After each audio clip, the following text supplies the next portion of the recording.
Moitísimas grazas por achegarvos hoxe ata aquí. Este é a cuarta das actividades que ao rededor da ciencia facemos neste mes de novembro.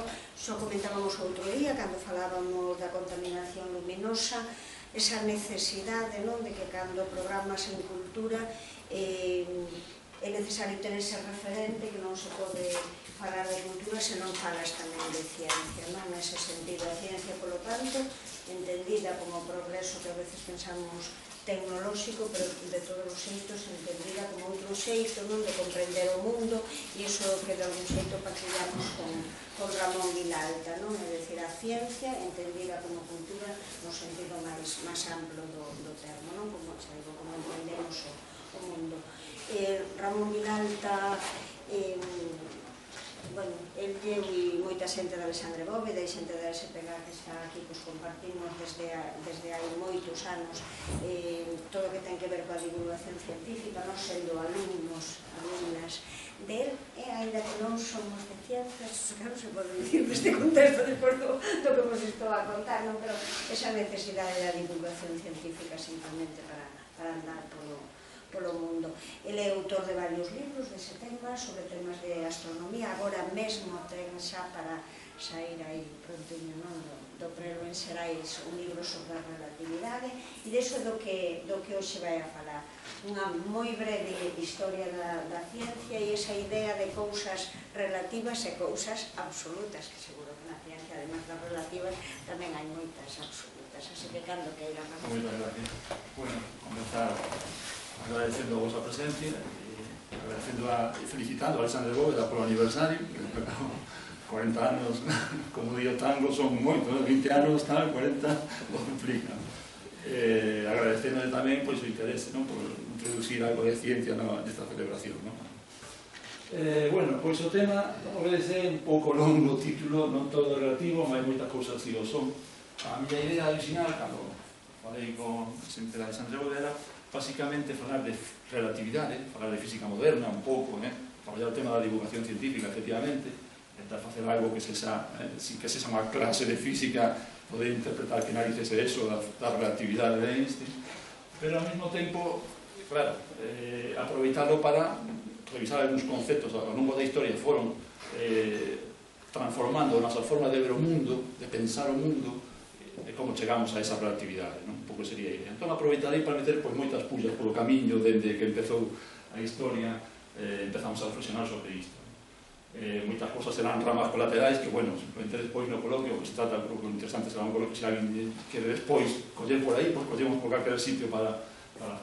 Pero, bueno, a idea central era empezar por onde quen somos, de onde vimos, de onde imos, as típicas preguntas clave, chegamos á relatividade. E tamén, de paso, de camiño, son moitas charlas en unha, que realmente traen na cabeza, de camiño, pois, un pouco esa relación da ciencia mal collida ás veces, como mensaxes moi simplóns, moi simples, que traducimos rapidamente a cousas, a mensaxes que non se corresponden ni no mundo da ciencia, ni no mundo cotidiano, ni nada. Como, por exemplo, como decía Einstein, todo é relativo, non? Bueno, pois non, Einstein non decía que todo era relativo, que hai cousas moi absolutas na relatividade de Einstein, non? E deso tamén imos falar, non?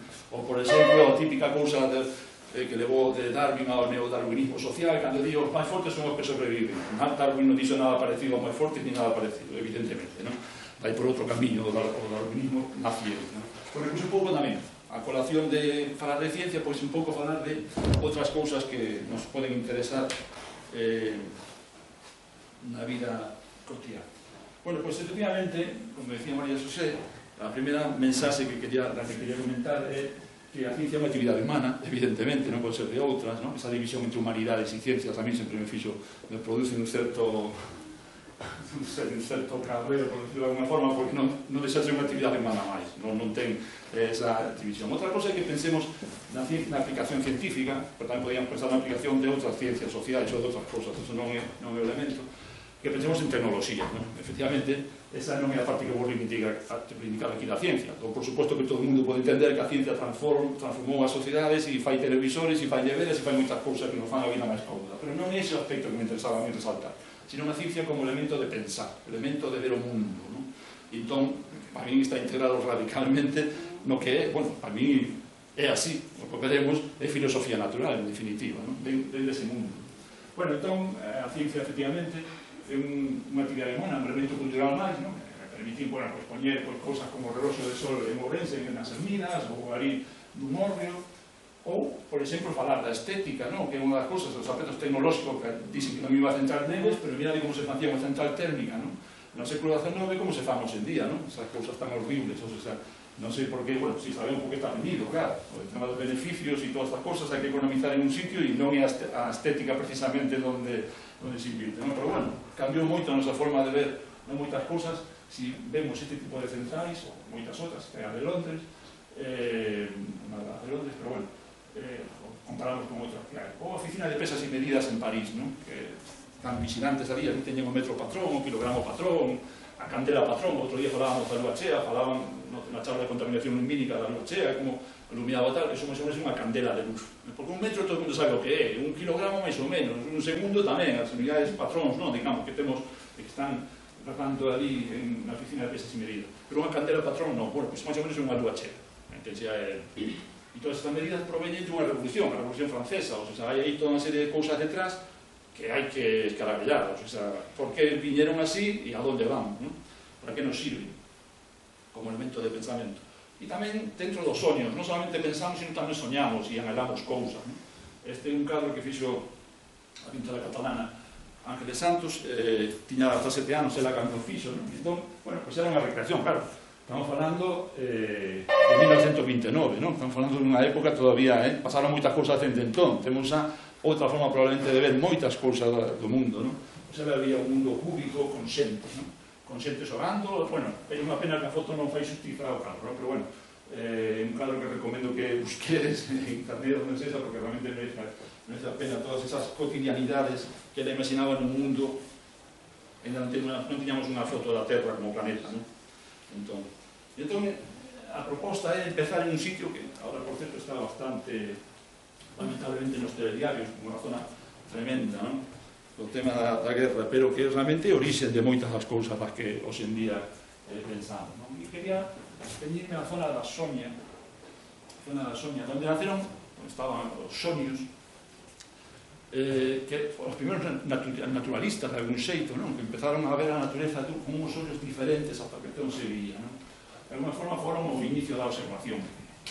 Chamabanlles físicos, porque a física, como sabedes, significaba natureza en grego, e de alguna forma empezaron a imaginarse o mundo de unha forma diferente ao que veían noutras poboacións.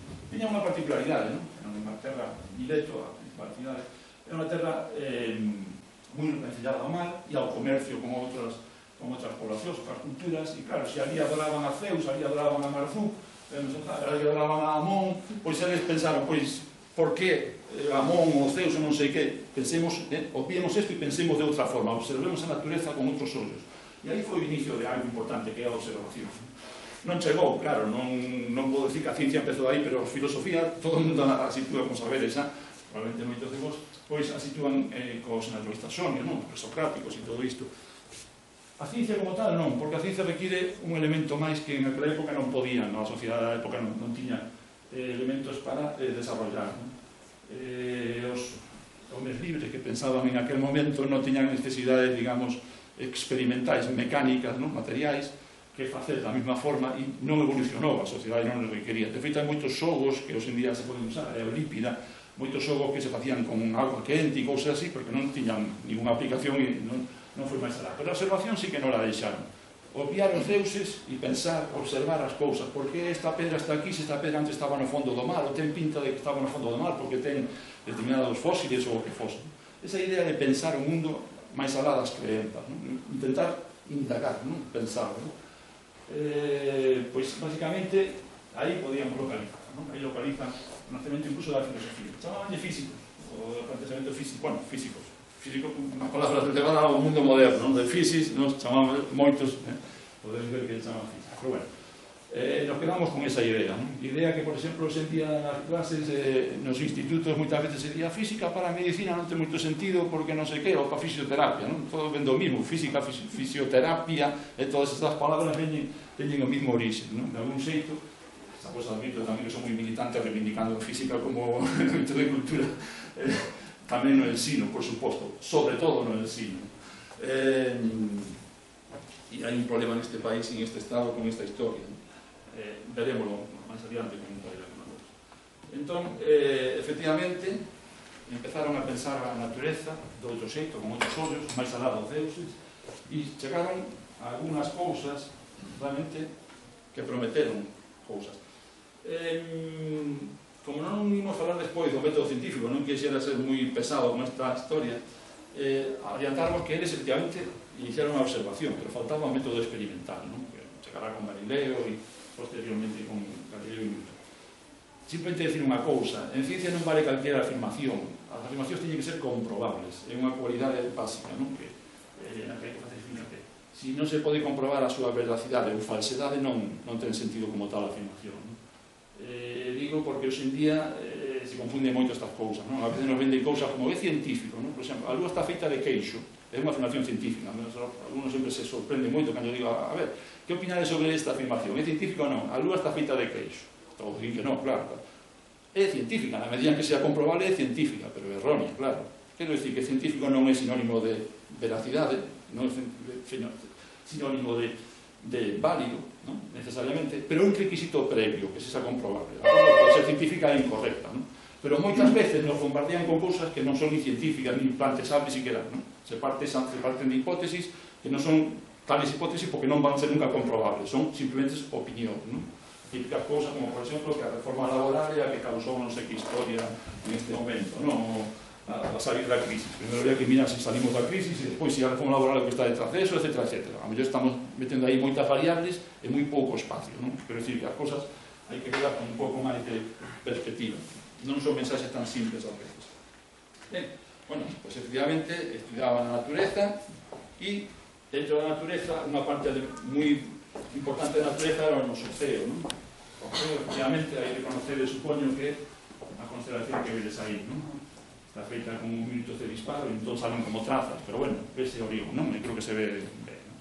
Bueno, pues efectivamente viron parte da natureza, o noso teito, a bóveda celeste, imaginaron cousas, cada sociedade imaginaba cousas diferentes. A veces que en Orión vía un cazador, o Orión era un cazador propiamente, pero na Polinesia esas mesmas constelacións, as mesmas estrelas vían unha bolboreta, non? Efectivamente, observábamos constelacións, recoñecímolas, eran formas, cada quen aí escondía o secreto que quería esconder, a mensaxe que quería esconder en esas estrelas, eran os nosos ollos os que estaban vendo eso, os que estaban creando eso, non? Como sabedes. Pero había un detalle importante, que se movían, non? Efectivamente, está unha foto sacada con, creo que eran 20 minutos de disparo, e se ven que hai trazos, non? E se o deixamos máis tempo ainda, esta foto xa non a saquei eu, porque non teño medios para tal cousa, unha foto na que se ve varias noites seguidas, non? Se xuntaron as fotos e se ve aí a estrela polar. Outro día saliu a estrela polar de colación, é aquela que estaría no centro, non? Desa circunferencia, non? A particularidade da polar non é que brille moito, porque non ten moito brillo, francamente. Unha vez localizada co carro, o tema é que alrededor dela parece que xiran todas. Ben, pois esa observación simplemente levou a que, evidentemente, o que parecía razonable é que a Terra está no centro do universo e as estrelas xiran alrededor noso, dando esa circunferencia, ¿no? Esos círculos alrededor noso, ¿no? Ben, dentro desa idea de observación salieron cosas moi curiosas, non demostradas, evidentemente, a ciencia non avanzou como entendemos hoxe en día por ciencia, faltaba o elemento básico que era a experimentación, pero si salieron observacións curiosas, como por exemplo a de Eratóstenes, que en día traballamos na escola isto, justamente no instituto, como outros centros de Uruguai, de Argentina e de Brasil, pois calculamos os radios da Terra, non? Por poñer un exemplo. Pero unha observación curiosa que fixo un tal Eratóstenes de Cirene, que basicamente é que ao mesmo día, á mesma hora, o Sol deixaba sombra, un pau deixaba sombra a luz solar, e en outra zona non, concretamente en Alexandría deixaba sombra, e en Siene, o que hoxe en día é Asuán, estaba de Asuán, e a población de Asuán, pois non deixaba sombra, non? Entón, observando eso de que se un sitio dá sombra e en outro non, pois deduciu que a Terra debía ser redonda, non? E máis, chegou a calcular o radio posible da Terra, non? Evidentemente foi unha observación máis, pero que non había ese elemento básico que quedaba demostrado, non? Entón, simplemente foi unha observación. Pasou, non foi, desde logo, a observación imperante, non sabedes, non se lle fixo moito caso. Outra xente como Aristarco de Samos tamén efectivamente comentaba que a Terra xiraba alrededor do Sol, tampouco foi, eran, digamos, o que hoxe en día chamaríamos ocurrencias, non? De algún xeito, quedaría como ocurrencias, non? Si quixéramos cotidianizar, non? Bueno, esta é unha forma tamén de ver o movimento dos planetas. Efectivamente, as estrelas xiraban alrededor noso, en órbitas circulares, pero había 7 elementos que non respondían a iso. Esos 7 elementos eran os que tomaron planetas, errantes.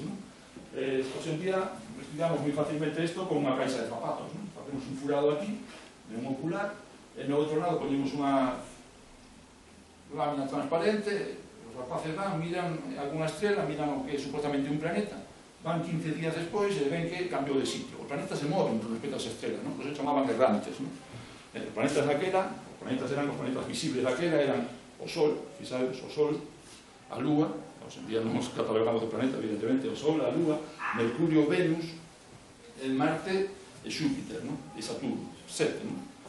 Os 7 quedan nomes así a semana, como sabedes. Sempre digo a rapaces que tuvemos sorte de que a vista non fora moi boa, porque como chegaran a ver os outros íbamos a unha semana de 10 días con 2 de descanso e 8 de traballo, eso seguro.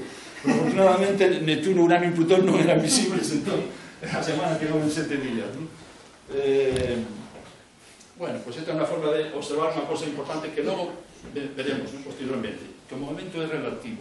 Fixaremos, con isto vemos que os planetas están cambiando de lugar cando as estrelas van a súa bola dando voltas alrededor da Terra. Todos os días vemos, igual que vemos o Sol, eu creo que é o elemento máis importante, máis inmediato é o Sol, vemos que sale pola mañá máis ou menos polo leste, sube e ponse máis ou menos polo oeste. Pois todas as estrelas parece que fan ese movimento, pero os planetas, insisto, dan un pouco a súa bola e fan un movimento extraño, unha especie de bucle extraño. Este é o bucle, justamente, recollín, pero que no ano 86 foi estar recollido, pero bueno, 25 de outubro, 10 de novembro, non sei se ven ali uns puntos, como vai movéndose en Marte, ao longo do ceo, empeza en Leo, e pouco a pouco vai avanzando. Entón, como cadraban estas cousas? Si resultaban todos ir ao redor da Terra, pero ao centro, por suposto, os homens tiñan que ser o centro do universo, non podía ser de outra forma, moi antropocéntrico todo, e se daban alrededor en movimento circular. Os planetas como facían esa cosa, como se atrevían, como se permitían facer esas cousas. Eran deuses ou algo parecido, efectivamente, por aí foi a primeira observación. Pero, máis alá deso, estamos falando xa dos naturalistas, querían explicar as cousas de outra forma, pois efectivamente a explicación basicamente era con 2 movimentos circulares. Pois un planeta xira alrededor dun punto imaginario e ese punto imaginario xira alrededor da Terra. Se combinamos as dúas cousas, salen eses movimentos, eses bucles raros que vemos no ceo cando estudiamos o movimento dos planetas. Mantendo o movimento circular, pero complicando con 2 movimentos circulares. O modelo, bueno, foi exitoso, desde logo, foi propuso Hiparco no século II antes da nosa era, se mantivo, bueno, no século II despois da nosa era, 4 séculos despois Ptolomeo o mellorou, e se mantivo hasta o século XVI. Ben, seguimos na Grecia, seguimos na cultura grega, xa na época helenística, cando, como sabedes, pois ten lugar a destrucción da biblioteca de Alexandria. Xa Hipatia, a última directora da biblioteca, non da biblioteca, a biblioteca xa caera en decadencia antes, pero bueno, como 80 anos antes, pero era o que quedaba da biblioteca, unha especie de segunda fase, foi destruída en ese momento. De un xeito, aí se perderon pois moita da información que tiñamos desa época, que eran ocurrencias, pero esas ocurrencias poderan haber frutificado cando o método empezou a funcionar, de un xeito. O certo que se perderon moita dela. Esta fachada era de Éfeso, que na biblioteca, digamos, era a competencia de Alexandria, en moitos aspectos. Bueno, e xa estamos moito máis adiante, o modelo xeocéntrico permaneceu durante moito tempo, entón non tiñamos discusións, a relatividade non tiña moito sentido, o sea, había un movimento, o movimento era absoluto, se a Terra está fixa no centro, todo o que se move respecto á Terra, a Terra era o patrón de medida e punto, non había nada máis que discutir. Bueno, as cousas foron complicando, ou se podían haber complicado. Fago referencia aquí ao Papa Xoán XXI, é o único Papa portugués, o Papa chamábase Pedro Hispano antes de adoptar o nome de Xoán XXI, porque Stephen Hawking, como sabedes, o científico que foi diagnosticado de ela cando tiña 21 anos e agora espero que xa cumpliu 70, non sei que xa fora un pouco tal, pero creo que xa, e sigue aí avanzando moitas cousas. Pois comenta que en un vídeo espectacular, por certo, creou Deus o universo, se pregunta a él, e imagina un universo en que non fai falta ningún Deus para explicarlo, Bueno, pois comenta que efectivamente no 1277 o Papa Xoán XXI prohibiu a divulgación da lei da natureza. Estaríamos, os profesores de física e química estaríamos non mal vistos, estaríamos prohibidos baixo a acusación de herexía, non? Esa lei da natureza non se podía divulgar, non? O tema máis fondo, esa foi a interpretación, supoño que serán libros que se publican en algúns lugares, pero realmente o tema era máis complexo, non? Era unha guerra entre dúas, digamos, correntes de opinión dentro daquela iglesia que se prohibían que os aristotélicos salieran a flote, non? Evidentemente o de sempre, non? Prohibir o coñecemento, non? Prohibir que se avance porque iso é perigoso, non? Unha cousa que xa volveremos sobre ela máis adiante, pero basicamente eso foi, sin duda, un elemento, unha anécdota, pero elemento representativo de toda unha época, non? Claro, que ocorreu? A realidade se impón. Hasta agora, modelo simple, xeocentrista, podían navegar, os navegantes iban sin maior problema, os erros que se podían interpretar con ese modelo eran correxibles na práctica, vas navegando, te equivocas un pouco, a Torre de Hércules está ali, bueno, pues hai que cambiar un pouco de rumbo, pues cambiamos un pouco e chegamos ao porto, ¿no? A navegación de cabotaxe por todo o Mediterráneo e o Atlántico non tiña maior problema. O problema é cando nos metemos, cando se meten vascos, portugueses, portugueses no sentido amplio da palabra, estamos os válidos tamén aí, pois españois se meten a navegar polo Atlántico, non? Polo gran mar. Aí a cousa xa cambia, non? Un grao de erro pode significar que en lugar de La Habana acabas en Florida, como é o que significa hoxe en día. Pero bueno, o que significa hoxe en día. Bueno, pois, moito máis longe, non se dice nada máis. Pero bueno, o certo é que había que corregir o modelo. O modelo, evidentemente, máis alá de que opinión, se gustaba ou non gustaba o coñecemento novo que se viña, se criticaba ou non a excedencia do momento, o momento que non era práctico. Claro, a cousa era difícil, non eran momentos bons para desarrollar coñecemento. Giordano Bruno, si desarrolla, bueno, unha plaza que recomendo, pero non nesta situación, non vaya a despois de cercar, sabedes como se queda. Pois en esa plaza queimaron a Giordano Bruno, non? Por decir que os planetas eran lugares que podíamos pisar, non? Eran mundos como o da Terra e que poderíamos pisar algún día, non? Bueno, pois as cousas estaban así, non era cuestión de mover moito o tema, e Polonia, en Torún, hasta que ten ali na súa vida, un tal Copérnico pois non se atreveu a decir que o modelo se simplificaba moito si poñíamos a Terra xirando alrededor do Sol en lugar da Terra no centro, non? Mellor non decir. Foi un alumno del que publicou o libro despois de morto, Reticus, non? Sabemos que foi Copérnico que pensou o modelo, pero ele preferiu non mediar, non mover moito o tema. Efectivamente, a morto ele, Reticus publica, incluso o editor do libro, atribuyenllo a ele, a mellor foi o propio Copérnico, hai autores aí que debaten sobre o tema, decía que, bueno, realmente é a Terra que está no centro e o Sol xira alrededor, non pensedes outra cousa, non, sigue sendo certo que decimos, pero si melloramos cálculos e decimos al revés, si decimos que, o sea, facían unha especie de salvar esa apariencia que se usaba moito na historia da ciencia, non tocar o imperante, o modelo imperante, para non molestar moito, pero se usáramos este outro sistema, mellor nos iba mellor. Bueno, pois pasa un pouco a proposta que se facía, non? Por entón. Bueno, sexa como sexa, non foi aceptada a primeira, senón que levou moito tempo, moito sudor, conseguir que o novo modelo realmente imperase, non? E o modelo fixemos o mesmo movimento de Marte, pero se ficaba moito máis simple se a Terra xira alrededor do Sol, se Marte xira alrededor do Sol, tamén, cando estamos aquí, Marte está aquí, nos vemos aquí, no ceo, nos vemos o fondo, non vemos a distancia, solamente vemos un fondo. Cando estamos aquí, Marte está aquí, vemos aquí, e algún xeito, a dibuxa non está moi ben, pero a perspectiva é que sale ese bucle tamén se reproduce moito máis facilmente. Pero é certo que non era moito máis preciso, francamente. De preciso pouco menos era. O que pasa que era moito máis cómodo. Isto levaba nada máis que a circunferencia, fixadevos. A Terra xirando alrededor do Sol e a órbita de Marte tamén xirando alrededor do Sol. No outro modelo, xa foran correxindo, tiñan 20 círculos, facían falta 20 circunferencias para explicar onde estaba Marte nun sitio determinado cando iban polo mar adentro e querían que cargara máis ou menos cargalidade. É dicir, se imaginaba Marte xirando alrededor dun punto imaginario, o punto imaginario xirando alrededor dun punto imaginario, o punto imaginario xirando así, e así hasta 20, hasta que o número 20 xiraba alrededor da Terra. O modelo era moi complexo, era sempre se facía despois de medir, o sea, nunca podías predecir onde iba a estar Marte, sino que, está aí, bueno, pues ya metemos outro círculo para que encaixe, quedaba moi bonito, pero non servía para moito, non? Pero non era moito máis preciso este, había erros moi grandes, e entón tampouco foi moi aceptable, e ademais eran cosas evidentes. Isto din que a Terra se move, quen nota que a Terra se move? O sea, alguén ve que a Terra se move, o sea, evidentemente iba contra o sentido común, non? Eso de sentido común tamén é algo que vou intentaría apelar despois, porque se usa tamén con demasiada facilidade, demasiada soltura, non? E ás veces non é o máis adecuado. Efectivamente, había que explicar por qué, se a Terra siga alrededor do Sol, nos non o notamos, ou sea, é unha evidencia que nos non nos movemos, pues é algo que hace un terremoto non é habitual. Entón tuvo que, efectivamente, non chegaba co debate astronómico, digamos, sino que tuvo que vir unha nova física, non explicar de alguna forma que nos podíamos estar nos movendo e, sin embargo, non notalo, non? Esa era un pouco a idea. E aí veo, para mí, un dos grandes xenios da historia, Galileo Galilei, que escribiu, fixade vos, en toscano escribiu o libro,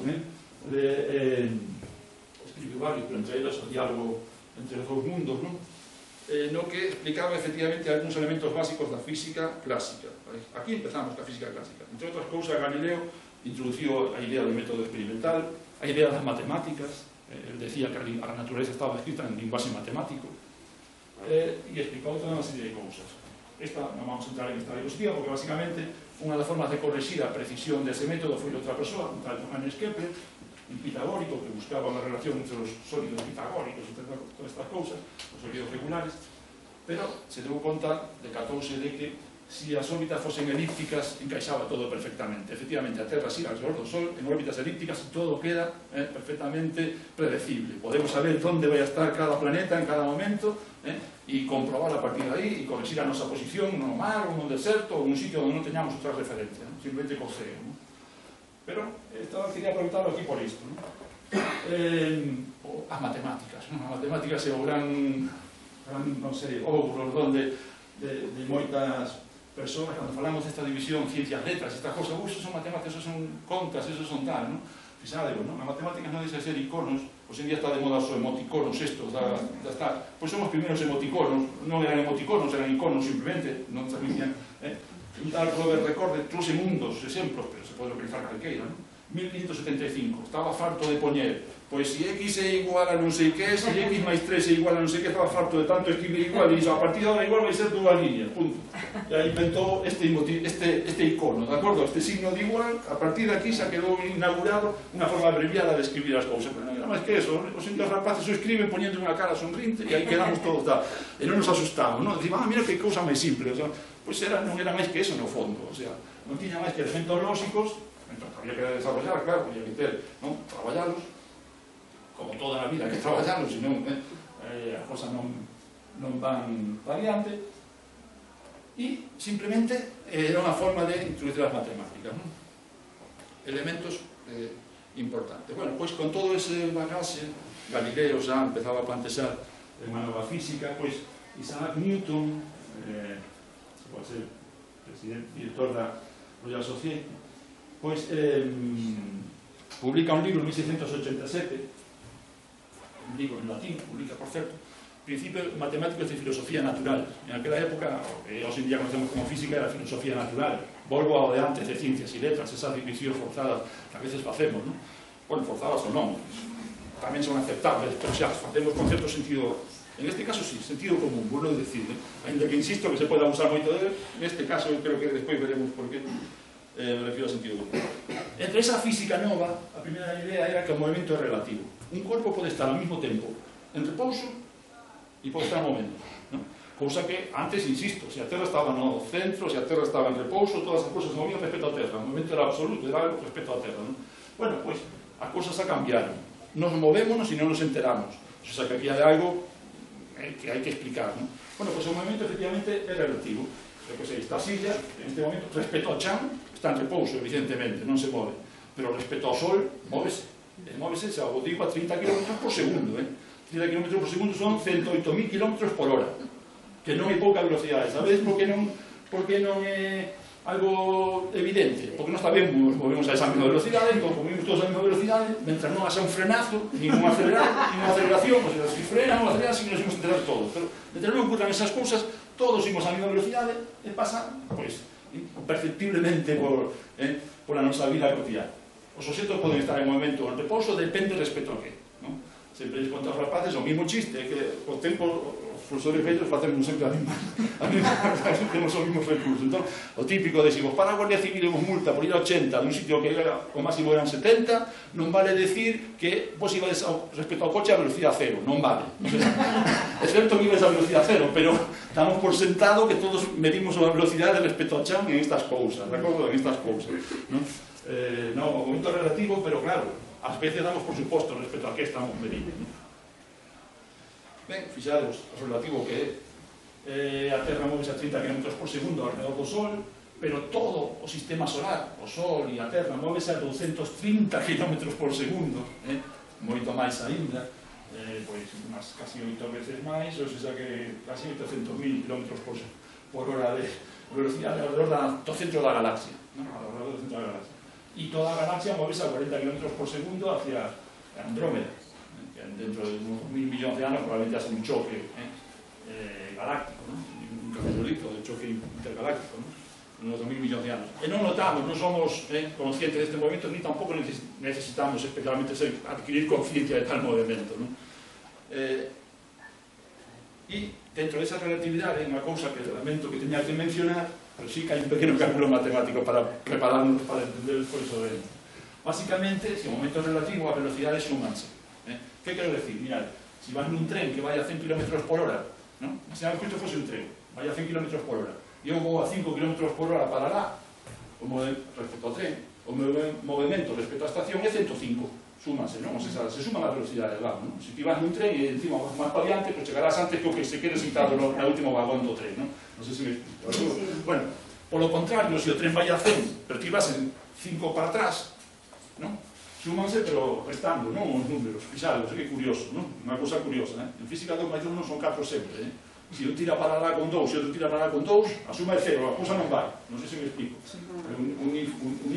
Unir forzas axuda, pero se van en sentido contrario, a suma é 0, O sea, non hai movimento.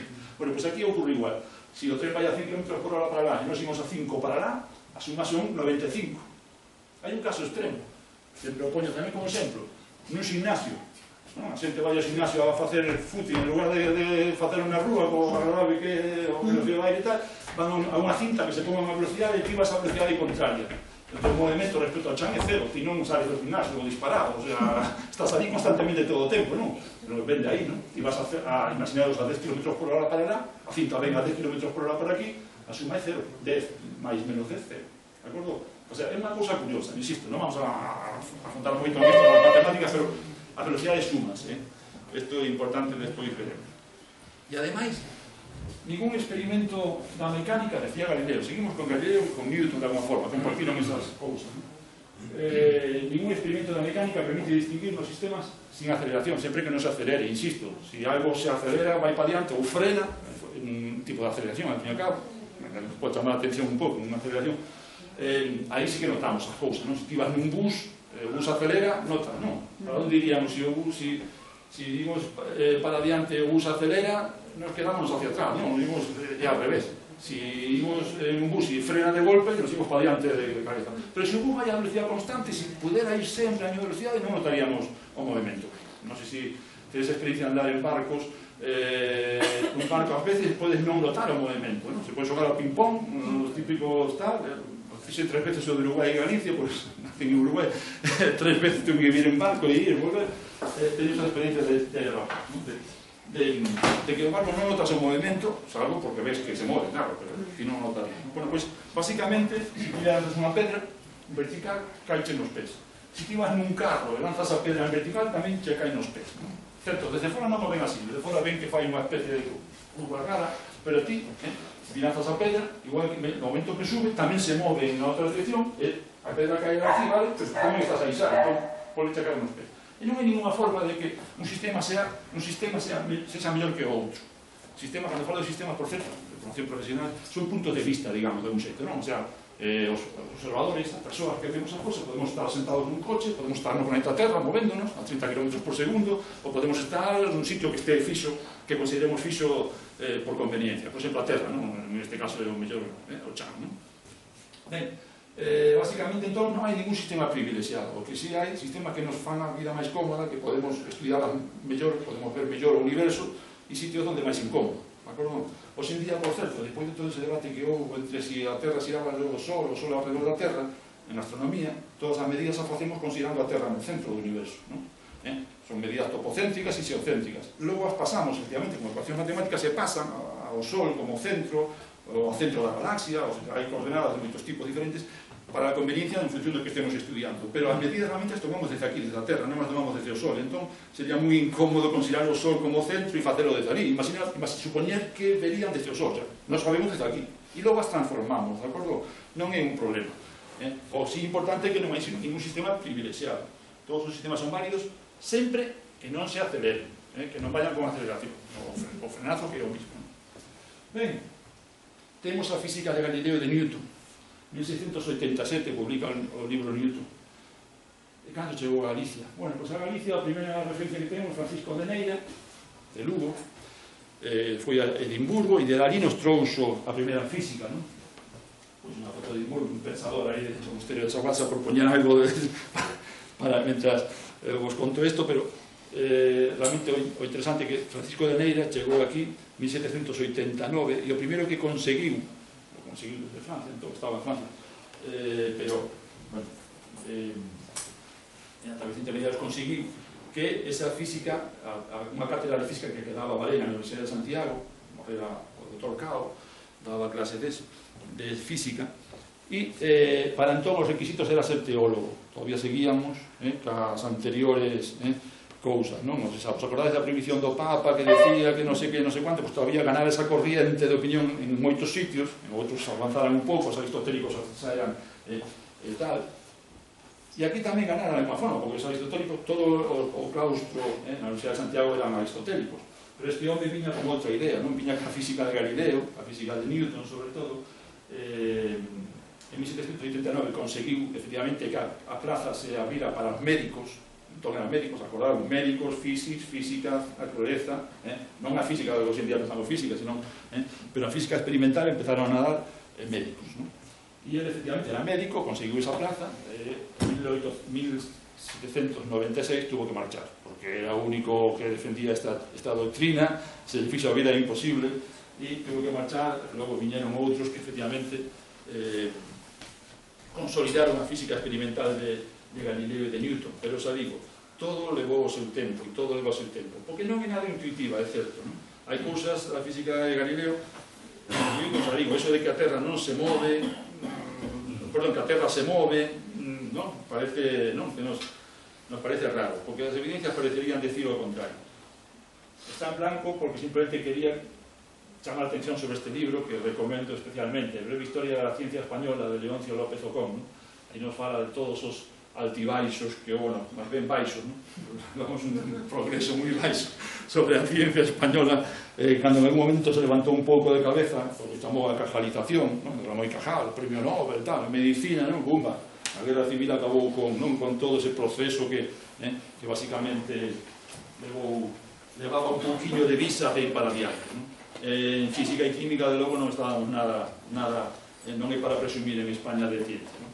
As tres persoas máis interesantes, Moles, Miguel Catalán e Blas Cabrera. Bueno, Blas Cabrera, despois de que Einstein fixera en 1905 a teoría da relatividade, vos digo, agora falamos desto, en 1910 dá unha conferencia falando justamente de, digamos, cosas que contradecían radicalmente a relatividade, o sea, que non era precisamente, era un dos grandes exponentes da física en España.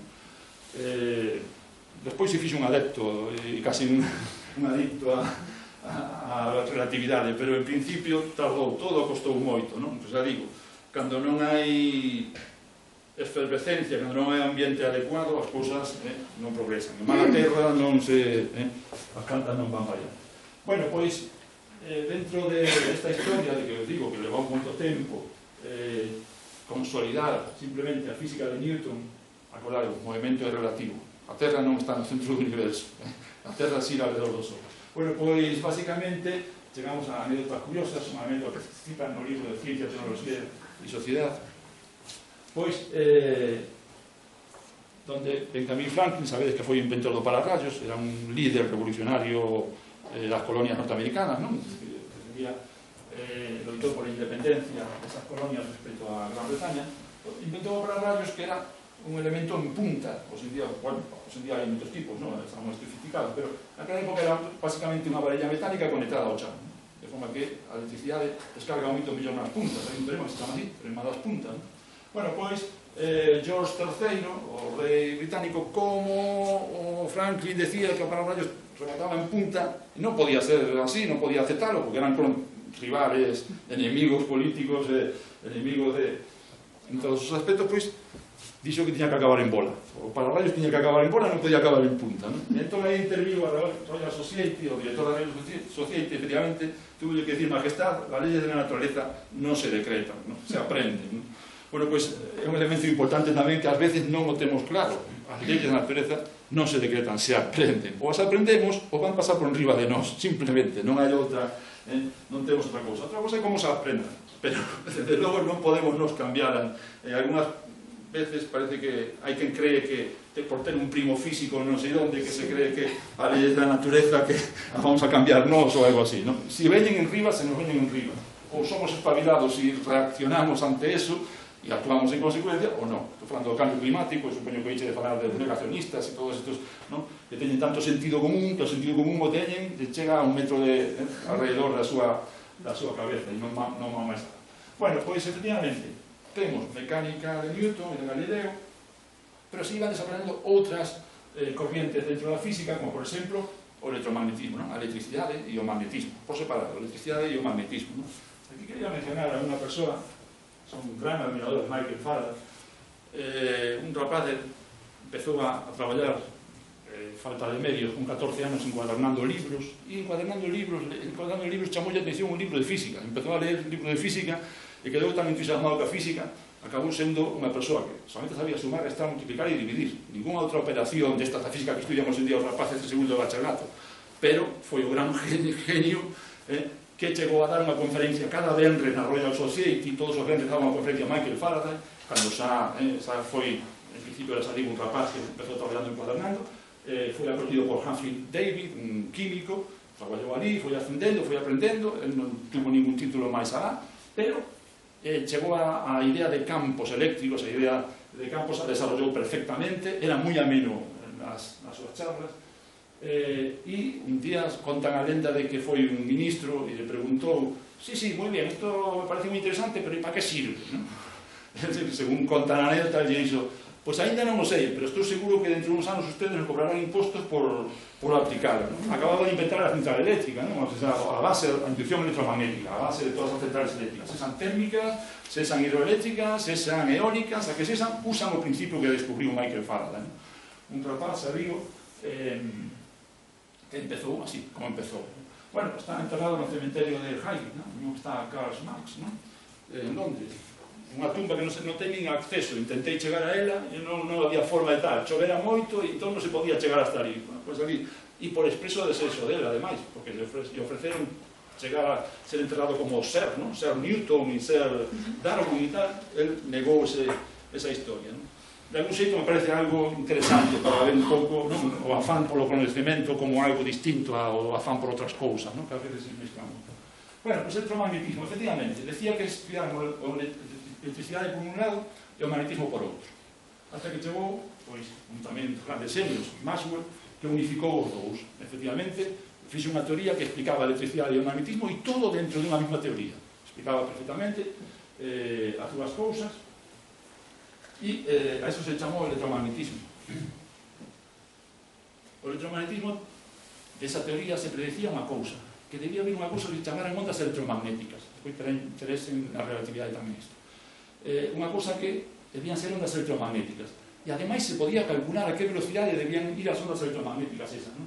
E máis ou menos debían ser 299.792,458 km por segundo é o que aceptamos hoxe en día, pero máis ou menos 300.000 km por segundo, redondeamos, non vamos a discutir por céntimos, 300.000 km por segundo, de acordo? E basicamente, sorpresa, eso é a velocidade que tiña a luz. Sabían xa naquela época, século XIX, finais do mediados do século XIX, que a velocidade da luz no Valeiro era uns 300.000 km por segundo, moi grande, non? Tremendamente grande.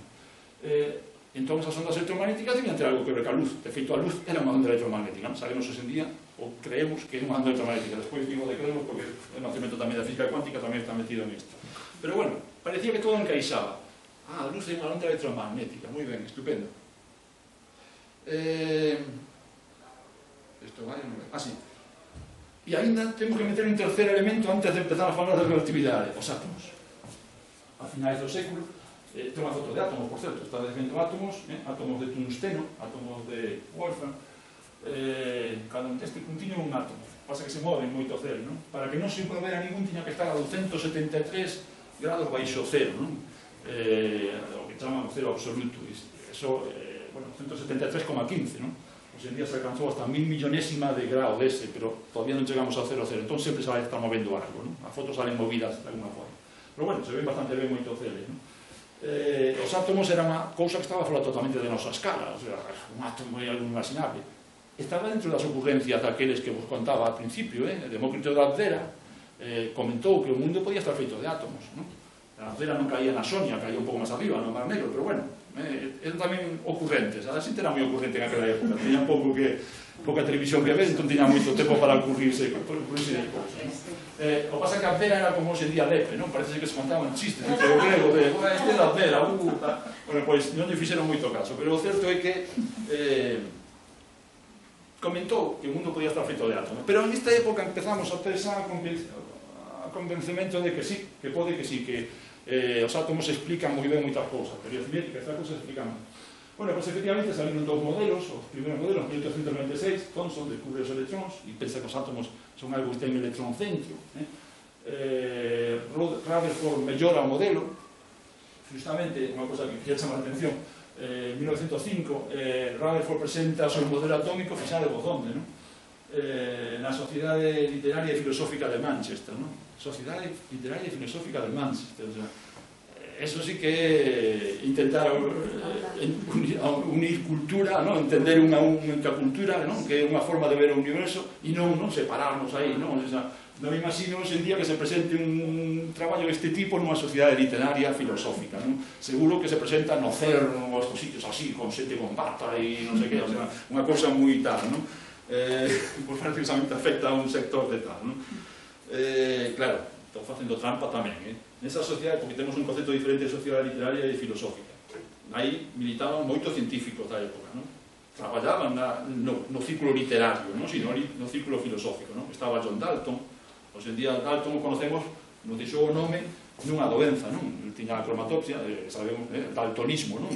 Era profesor de química, profesor de Joule, gran cerveceiro e descubridor da parte da conservación da enerxía, do principio de conservación da enerxía. Bueno, sea como se xa temos tres elementos, non sei se me estendí moitas cousas, pero bueno, temos por un lado a física de Galileo e Newton, temos o electromagnetismo de Maxwell que decía que a luz debía ser unha onda, e temos os átomos que estaban en unha escala, non? Entón temos xa unha visión do mundo, xa empeza a ser outra cousa, non? Xa temos outras escalas, aí temos un cadro, a mí me parece impresionante, non? O Palacio de Bellas Artes de México de Rivera, o home contralor del universo, non? Aí no centro as escalas, a sociedade con seus conflictos e as súas expectativas, non? Pero sexa como sexa, chegamos a un tope e isto teríamos que facer aquí unha pausa e facer unha advertencia. Se nos vai da nosa escala, decía o Xío Nogueira, non? Cabrel dos tres ocumes que ollan de lonxe, non? Aquí sinto se ven o pouco que é un home. É certo, as montañas do Cabrel sabedes que fai que nos sintamos pequenos, pero claro, se pensamos no universo como tal, ou un átomo, ou cosas así, é claro que temos un problema de escalas, non? De percepción das cousas. E é normal, non podía ser de outro xeito. Os nosos sentidos, o noso cerebro, están adaptados, son froito dunha evolución, e a evolución foi unha adaptación ao noso entorno. Non nos preocupa moito, decía, o movimento de 30 km por segundo ou 108.000 km por hora ao redor do Sol, nin o tamaño dos átomos. Nos interesa a nosa escala, non? Que ou non, a nosa evolución foi por aí, lóxicamente, non podía ser de outro xeito. Pero tamén é certo, de novo que xa non somos o centro do universo, a Terra non está no centro, que tampouco tiña por ser o centro das escalas. Quero dicir, evidentemente, a nosa escala non tiña por que ser unha privilexiada en ese sentido. Non o é, sabemos que non o é. Aí temos a Terra, e efectivamente esa cuestión de escalas ás veces fai que aceptemos cousas que funcionan nunha escala pero non funcionan na outra. Por exemplo, a Terra é plana. A Terra plana non é un disparate como podamos pensar. Claro, hoxe en día que vimos fotos da Terra, acabo de pasar unha foto da Terra, é moi fácil pensar que a Terra, claro, é curva, todo o mundo sabe que é unha esfera, non? Casi unha esfera, vamos. Pero claro, que ocorre?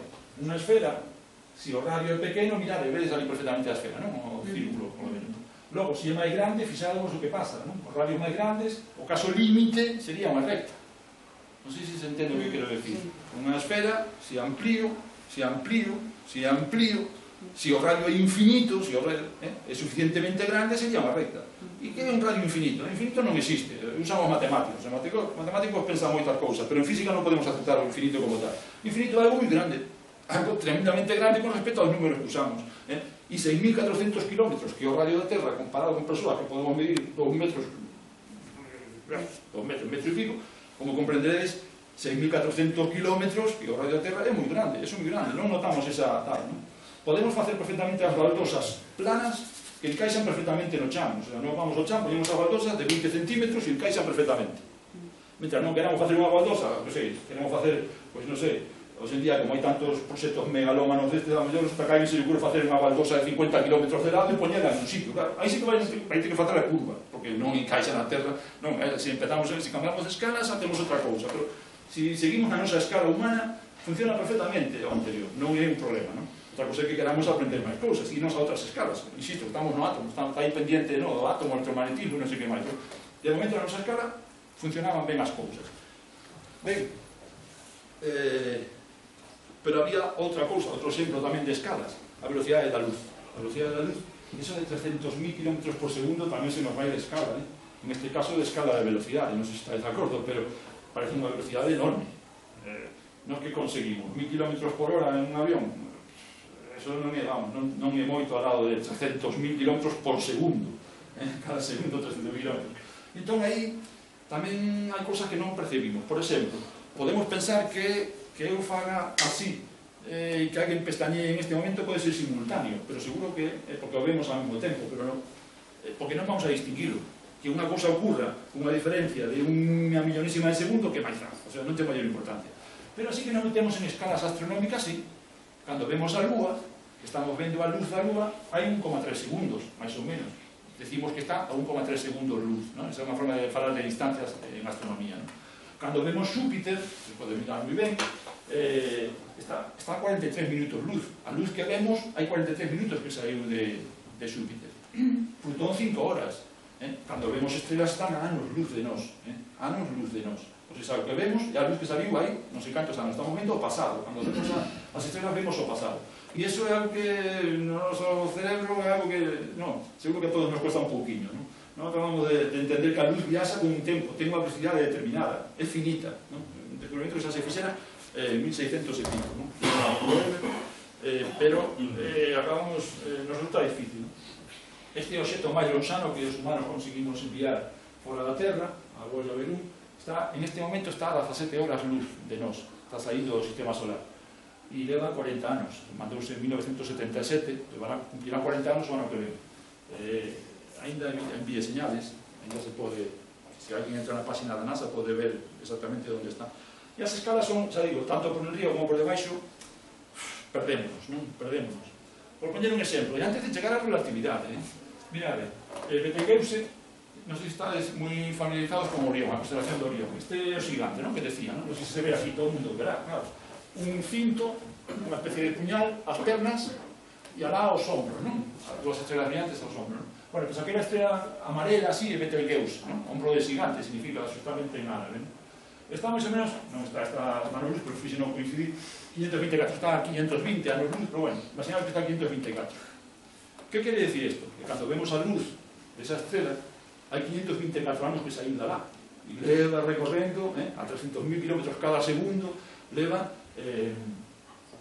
hasta que chega aos nosos ollos, non sei? Pero facendo o exercicio inverso, se eles nos miran, cando chegue a luz, venos dentro de 524 anos desde agora, non? Que estarían mirando agora? Estarían mirando a Cristóbal Colón chegando a América. O sea que é simultáneo. Eles estarían tomando un café, imaginados un extraterrestre ali en un planeta en Betelgeuse, tomando un café e mirando, non sei, non, con o telescopio. Claro, hai que imaginarse moitas cosas, un exercicio mental, que miran a través das nubes, que toda unha serie de cousas. Pero se teñen un telescopio adecuado e miran, estarían vendo simultáneamente que Colón chega a América e que é agora. Non sei se me explico. Estou facendo trampa, porque o de agora xa non vale. Despois veremos que na realidade non vale agora, non é igual en calquer sitio, de acordo? Pero en principio eso ocurre, eso é tal cual, o sea, eso sería verídico, non hai nada a obxectar a esto. Efectivamente, se nos miraran un telescopio, estarían vendo o noso pasado, de acordo? Que ninguén xa pense en cosas de ciencia ficción de mandar alá, entón preguntarles non sei que, porque non, a cosa non funciona porque calquera señal que enviemos vai ter que ir a velocidade da luz, vai estar limitada por eso, o sea, vai tardar o mesmo, así que non vamos a ganar nada, non? Bueno, hai obxectos ainda máis lonxanos, se te miran os luz de nós, aquí os piares da vida, os pinares da vida, os losas de águila. Ben, pois, agora será o momento de xuntar todo isto. Temos o electromagnetismo, temos a relatividade de Galileo, que é o movimento relativo, pero eran contradictorias as dúas cousas. Comento, non decíamos que a velocidade se sumaban, non decíamos que se eu iba nun tren a 100 km por hora, o tren iba a 100 km por hora, e eu iba a 5, é como se fose a 105 respecto á estación, non? Era eso, non? Pero ao mesmo tempo non decíamos, según o electromagnetismo, que tiñan unha fórmula máxica que calculaban a velocidade e daba 300.000 km por segundo. Pero que quedamos? Estos 300.000 dependerá de se vas nun tren ou vas, non? O sea, dependerá do movimento teu. Ou unha cousa ou a outra, non? E había unha contradicción entre as dúas cousas, Según o electromagnetismo, a velocidade sempre debía ser esa. Non discutían, non había discusión ninguna. 300.000 km por segundo é a velocidade da luz e non discuto máis, o sea, punto. Pero según a outra había que sumarse a velocidade donde vas ti. Se vas nun tren a 1000 km por hora será 300.001 a velocidade da luz, non sei se me explico. Se ve, a velocidade da luz tiña que ser fixa esa. E según a relatividade de Galileo, según a física clásica, se sumaban, as velocidades eran relativas, eran cosas que se sumaban. Se ti vas a unha cousa, vas nun tren a unha velocidade e ti te moves en ese tren, pois a tua velocidade respecto ao chan é a suma da tua, non? Ben, isto non se daba resolto, houve bastantes problemas. Bueno, aquí aparece un pequeno homenaxe tamén a un astrónomo galego importante, Ramón María Aller, realmente foi o astrónomo do que podemos realmente presumir, non? Internacionalmente. Evidentemente había unha contradicción e se fixeron experimentos moi precisos como este de Michelson-Morley que cogían un feixe de luz e o facían chocar uns con outros, dividían, facían camiños diferentes, uns a favor do movimento da Terra, outros perpendicular ao movimento da Terra e logo se xuntaban outra vez a ver se había diferencia, se non había ninguna diferencia. A velocidade da luz sempre eran 300.000 km por segundo. Parecía que tiña razón o do electromagnetismo de Maxwell, non? Pero entón, onde queda eso da suma, non? E entón, o Einstein. E aí empezamos, por fin, chegamos a relatividade. Einstein aceptou dúas cousas. Aceptou que a velocidade da luz no galeiro, sempre é a mesma. Pase o que pase, movaste ti a un tren, a Terra, nun planeta a velocidade de 100.000 km por segundo, da igual, o sea, non se van a sumar. Sempre vai ser 300.000 km por segundo no galeiro. E ademais mantiña o que dixo Galileo, pero ademais duplicaba. Galileo dixo que non había ningún experimento na mecánica, lanzar unha pedra para arriba, te cae no pé, se vas nun bus, e o bus vai a velocidade constante, lanzas a pedra e tamén te cae no pé, non? Bueno, pois, Galileo decía que ninguna lei da mecánica podía demostrar se ti estabas en repouso ou movimento. Non sei se notaste unha vez estar nun bus, na estación de autobuses, que non sabes se se move o bus que está ao lado, pesado, ou se eres tío que está... Bueno, pois esa situación, non? O sea, eran equivalentes, non? Estar quieto e que se mova outro, ou ao revés, realmente, matemáticamente equivalente. Bueno, pois Einstein admitía as dúas cousas, pero decía, ningún experimento, non na mecánica, no electromagnetismo, na óptica, ninguna cousa que fagas vai poder demostrar, vai a poder distinguir se ti estás detido ou te moves con velocidade constante. Insisto, que non aceleremos, se aceleramos xa é outra cousa, xa veremos despois de a onde vai iso. Pero, mentre non se acelere, ti non vas a distinguir unha cousa da outra. E esas dúas cousas, que parecen tan inocentes, de feito, outra xente o mantiña, por exemplo, a velocidade constante de 300.000 dixo Maxwell xa antes, non? Isto dixo Galileo, para a mecánica, non para todo, pero bueno. Bueno, pero as dúas xuntas son explosivas, é como dúas cousas explosivas, como sodio e agua, non? Si vos lembrades do Casón, o barco que embarrancou en Fisterra cando traía sodio e cada vez que salía un tanque tal, tocaba a auga e bum, pegaba un estoupido, non? Bueno, pois efectivamente estes dos postulados fan algo parecido ao sodio que a auga, non? Einstein, claro, tiña unha vantaxe, non? Que ele non traballaba no mundo académico, ele estaba al marxen do que era as canles, non? Da física académica, e se permitía pensar libremente máis alá dos prexuicios que podía haber. Imaginou un experimento mental, mirad, isto é algo difícil, pero podemos, é a clave do meu. Mirad, imaginaros unha estación de tren, A, unha estación de tren, B, unha estación de tren, C. Para facerlo máis fácil todo, A e B están a 300.000 km de distancia, se ve? 300.000 km. E B e C están a 150.000 km, ¿sí? Entón, ven un tren a 150.000 km por segundo, a mitad da velocidade da luz. Ven lanzado, non vai parar, esa estación non ten parada. Ven por aí, e xusto cando pasa por A, vai ao de A e encende unha linterna. Vai as carreiras, a linterna e a luz. A luz da lanterna, non a lanza, a luz da lanterna e o tren, non? Van as carreiras. Que pasará? Pois vamos a ver, a onde chega a luz pasado un segundo. É evidente, para o que está na estación, que está quieto, digo, hombre, se a luz vai a 300.000 km por segundo, pasado un segundo estará a 300.000 km. É lógico, non? E iso que estación é? Ben, non sei se se ve. A estación é B. Pasado un segundo, se a luz vai a 300.000 km, ten que estar en B, eso está claro, non? 300.000. Pero outro, que vai nun tren a 150.000, di, pero que o segundo principio ese que dixera Galileo e que agora aceptou Einstein, di que teño tanto leito como a ti a considerarme un sistema, de un punto de vista válido, non se sabe, tamén son un punto de vista válido. E a luz ten que ir a 300.000 km, ademais, respecto a mí, non? 300.000 km por segundo. Entón, onde estará pasado un segundo? Home, a 150.000 que recorreu el, pasado un segundo, máis 300.000 máis, porque a luz, respecto a ele, vai a 300.000. E iso dá 450.000, non sei se vos responde. O sea, que según ele estaría en C. Según o que está aquí, na estación, chegaría a B. E según o outro, chegaría a C. As dúas cousas non poden ser. O sea, non pudo pasar un segundo chegar a B e chegar a C. O sea, ou unha ou outra. Eso sería unha contradicción lógica, non? Bueno, pois, onde estuvo a magistralidade, digamos, a clave do que atopou Einstein? Que non estaban falando dos mismos segundos, non? Que un falaba dun segundo e outro falaba dun segundo distinto. Como cando antes de adoptar o sistema métrico decimal, falábamos de ferrados. Podían estar negociando dúas persoas catro ferrados, pero un falaba do ferrado de Ourense e outro falaba do ferrado de Betanzos. Non é o mesmo. Non estaban falando da mesma cantidade. Non sei se entendes o que quero dicir. Pois o segundo pasa o mesmo. O segundo do que vai no tren non é o mesmo que o segundo do que está na estación, porque aí hai algo... non lle podía dar para atrás. Non aprendí ben a lección. A ver como facemos agora, porque é importante darle para atrás, a ver si... Sí? Sí. A ver si... Es que doy o botón dereito para que aparezca a ventanilla ese, dalle anterior, pero... parece que... Pois, entón, chegamos a peza clave da relatividade. O segundo de unha persoa que vai nun tren a moita velocidade e o segundo de unha persoa que está detida non é o mesmo. Entón hai que convertilos. Hai que, igual que un ferrado de Betanzos é 1,2 veces o ferrado de Ourense, estou inventando, non lembro a verdade, as equivalencias dos ferrados, pero imaginado, non? 4 ferrados de Betanzos serían 4,8 do de Ourense, se é 1,2 cada ferrado, non? O sea, había que facer contas, non? Non importa as contas. Pois aquí pasa igual, había que facer contas entre os segundos de un e os segundos de outro. Solo que o ferrado é algo que dependía de cada sitio, pero o segundo depende da velocidade que vayas, claro. Según a velocidade que vas, as contas cambian, non? Hai que facer unhas contas diferentes, de acordo? Pero a ecuación é a mesma. O truco é o mesmo, solo que, dependendo da velocidade, pois terá que multiplicar por unha cousa ou por outra, non?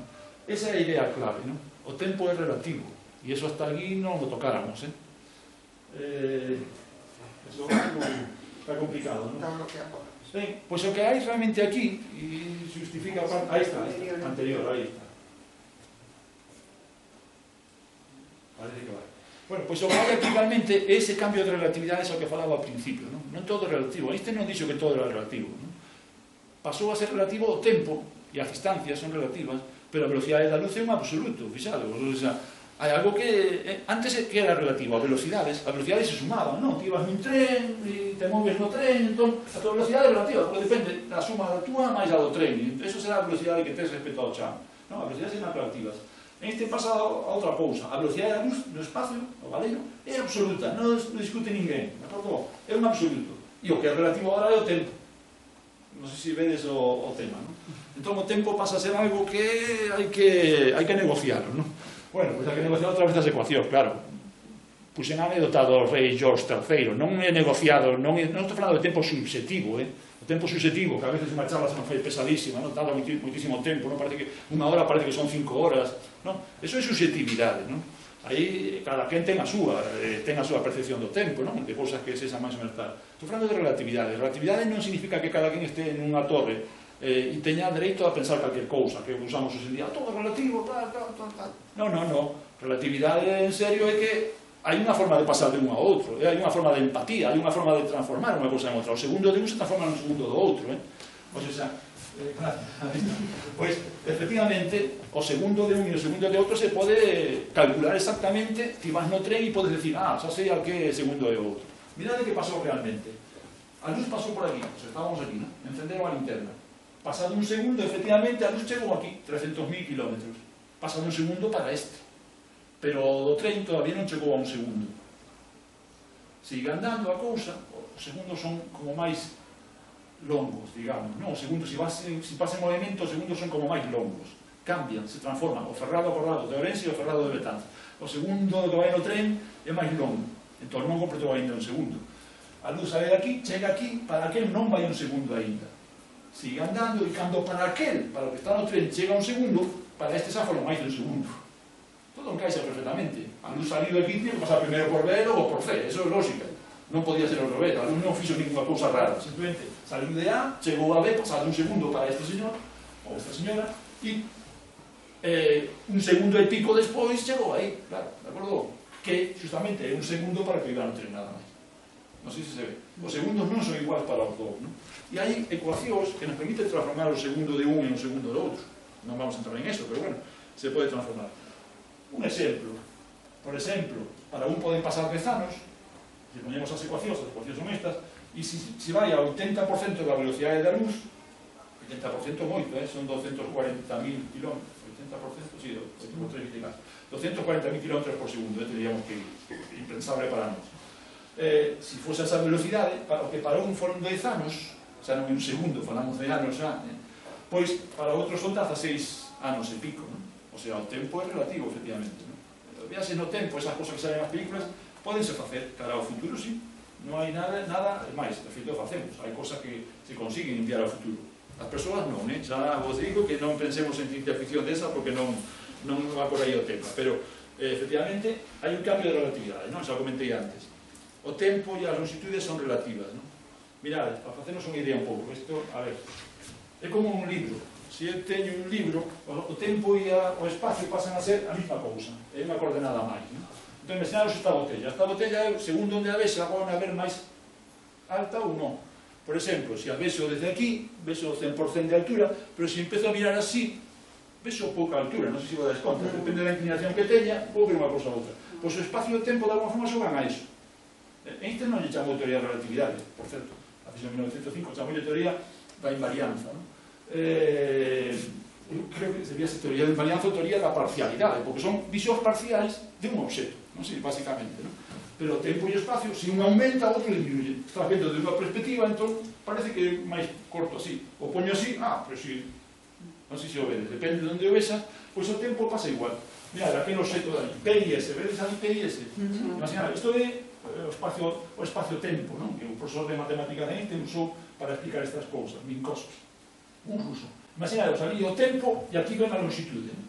Entón, ali temos dous sucesos, P e S. Antes podemos ver isto mellor para entender un pouco todo iso. Mirad, temos T e X, a longitude. O tempo pasa solo. Nós estamos aquí agora e cada un de nós podemos imaginarnos un espacio de 4 dimensións. Despois veremos cousas de 4 dimensións. Pero, bueno, intentaremos ver cosas de 4 dimensións. Imaginadvos que estamos aquí. Non nos movemos según X, non estamos cambiando de sitio. O lugar, o espacio non cambia, pero o tempo inevitable. Fugit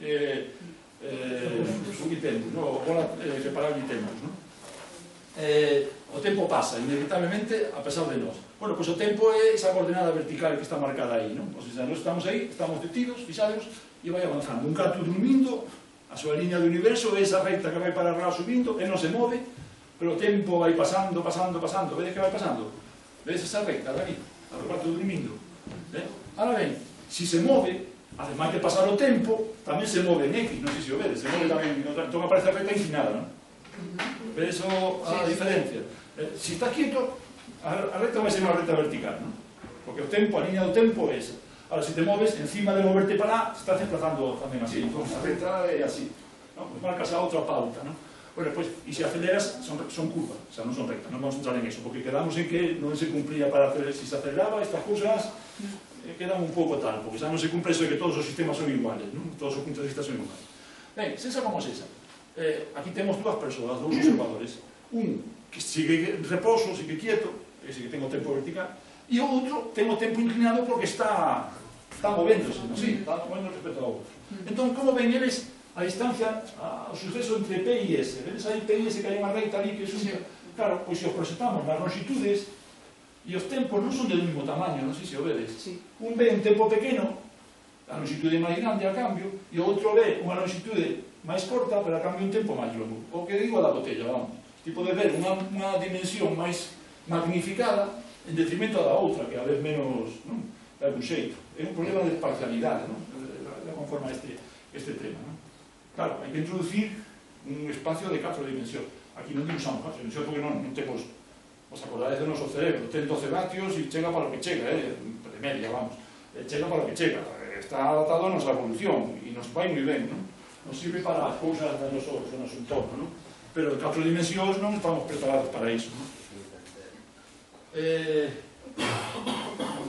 Claro, e isto tamén explica, por exemplo, o das simultaneidades. Máis sanado que dixen antes da velocidade da luz. Mirade, o punto P e o punto U, non sei se o vedes, se chaman sucesos en física, para este que está movéndose así, son simultáneos, non vedes que ocurre no mesmo tempo. Se mirades o tempo, os dous P e U están no mesmo sitio aquí, onde tocan así o tempo. Son simultáneos, sin embargo para outro non son simultáneos. Primeiro ocurre o P, mirad ali TP, non? E logo ocurre U. A simultaneidade xa é unha cousa que se desfai, xa a cousa é discutible o que é simultáneo ou non é simultáneo, non? Pero todo iso pola relatividade do tempo, de acordo? Básicamente, ese é os principios básicos, non? Como isto do espacio sí, empeza a complicarse. Como isto dun hipercubo, mirade, lamentablemente non podemos cambiar a situación. Temos 2 ollos e non podemos ver cousas de 4 dimensións. Pero sirve como metáfora para o mensaxe final que quería entrar a ciencia. Mirade, sí que podemos basarnos en todo o pasado, en todo o que sí controlamos. Por exemplo, vamos a facer prácticas con cousas de menos dimensións. Por exemplo, de dimensión 0, que non teña dimensións, que non teña ninguna longitude por ningún sitio, é un punto. O único que se me ocurre é un punto. Non sei se se me ocurre outra cousa, pero un punto creo que é un bo exemplo, non? Un punto non ten dimensión. Dimensión 0. De dimensión 1, pois mira, colle un punto e estira, non? Se chama recta, non? Un segmento, sí? Se tes un segmento, pois eso é dimensión 1. Con un solo número, ti podes decir, non? Donde máis ou menos a captura cae dese segmento, non? Se aquí ou aquí. Non sei se me explico. Se mide 2 metros, pois pode dicir 0 metros, 2 metros, 1 metro está no medio, seguide, non? A idea. Dimensión 1. E cal é o extremo de un segmento? 2 puntos, non? Punto 1, punto 2. De dimensión 2 tamén podemos falar de un cadrado, é un exemplo de dimensión, tamén un círculo, pero bueno, un cadrado nos ven moi ben para o exemplo que queremos. E cales son os extremos de un cadrado? 4 segmentos, non? Este e este. Un cubo, de dimensión 3 xa estamos, Realmente aí non hai un cubo, asegúrvolo. Eso está en un papel. Aí hai 2 dimensións, pero todo vez co cerebro que temos chegamos a 3 dimensións porque eso é terreo, non? Entra dentro da nosa escala, vos acordades? Caureu dos 3 cumes que ollan de longe. A idea é que estamos dentro do que máis ou menos controlamos, estamos en nosa escala, non? Un cubo, 3 dimensións, podemos imaginar. Cales son os límites? 6 cadrados. Efectivamente, temos 6 cadrados que tal. Bueno, pois isto é interesante do tema. hasta agora o sentido común pode que nos servira, non? Pero agora con isto do cambio climático, moitas cousas que teñen escala planetaria, a mellor o sentido común non nos chega. Igual que non nos chegan os sentidos simplemente, non o común, sino os sentidos. Porque non podemos chegar a saber o que é un hipercubo, senón primeiro aproveitamos todo o anterior, pero logo aplicamos todo isto que vos acabo de decir. Son unhas reglas moi básicas. Unha cousa que ten os límites de outro sitio, non sei que, e xa volamos a un mundo que xa non é o dos nosos sentidos. Vamos a ver un hipercubo. Este é un hipercubo de 4 dimensións, dibujado en dúas, estou xogando con moita desventaxa, con moita desfantástica.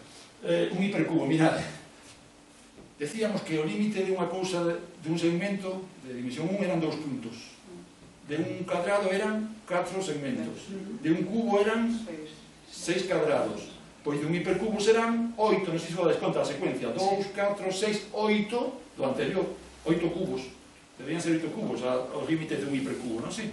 Básicamente, pero fixadevos en eso que vos digo, o sentido común aquí non ten moito tal, non se gasa nada, pero se temos os nosos sentidos e usamos ben para as 3 dimensións que sí controlábamos e a extrapolamos máis alá, e iso é a ciencia moderna en certo sentido, que podamos avanzar en moitos elementos e podamos desarrollar cultura en outros aspectos que a mellor non controlamos non tan facilmente con os nosos sentidos. É unha metáfora que quería traer aquí, de acordo?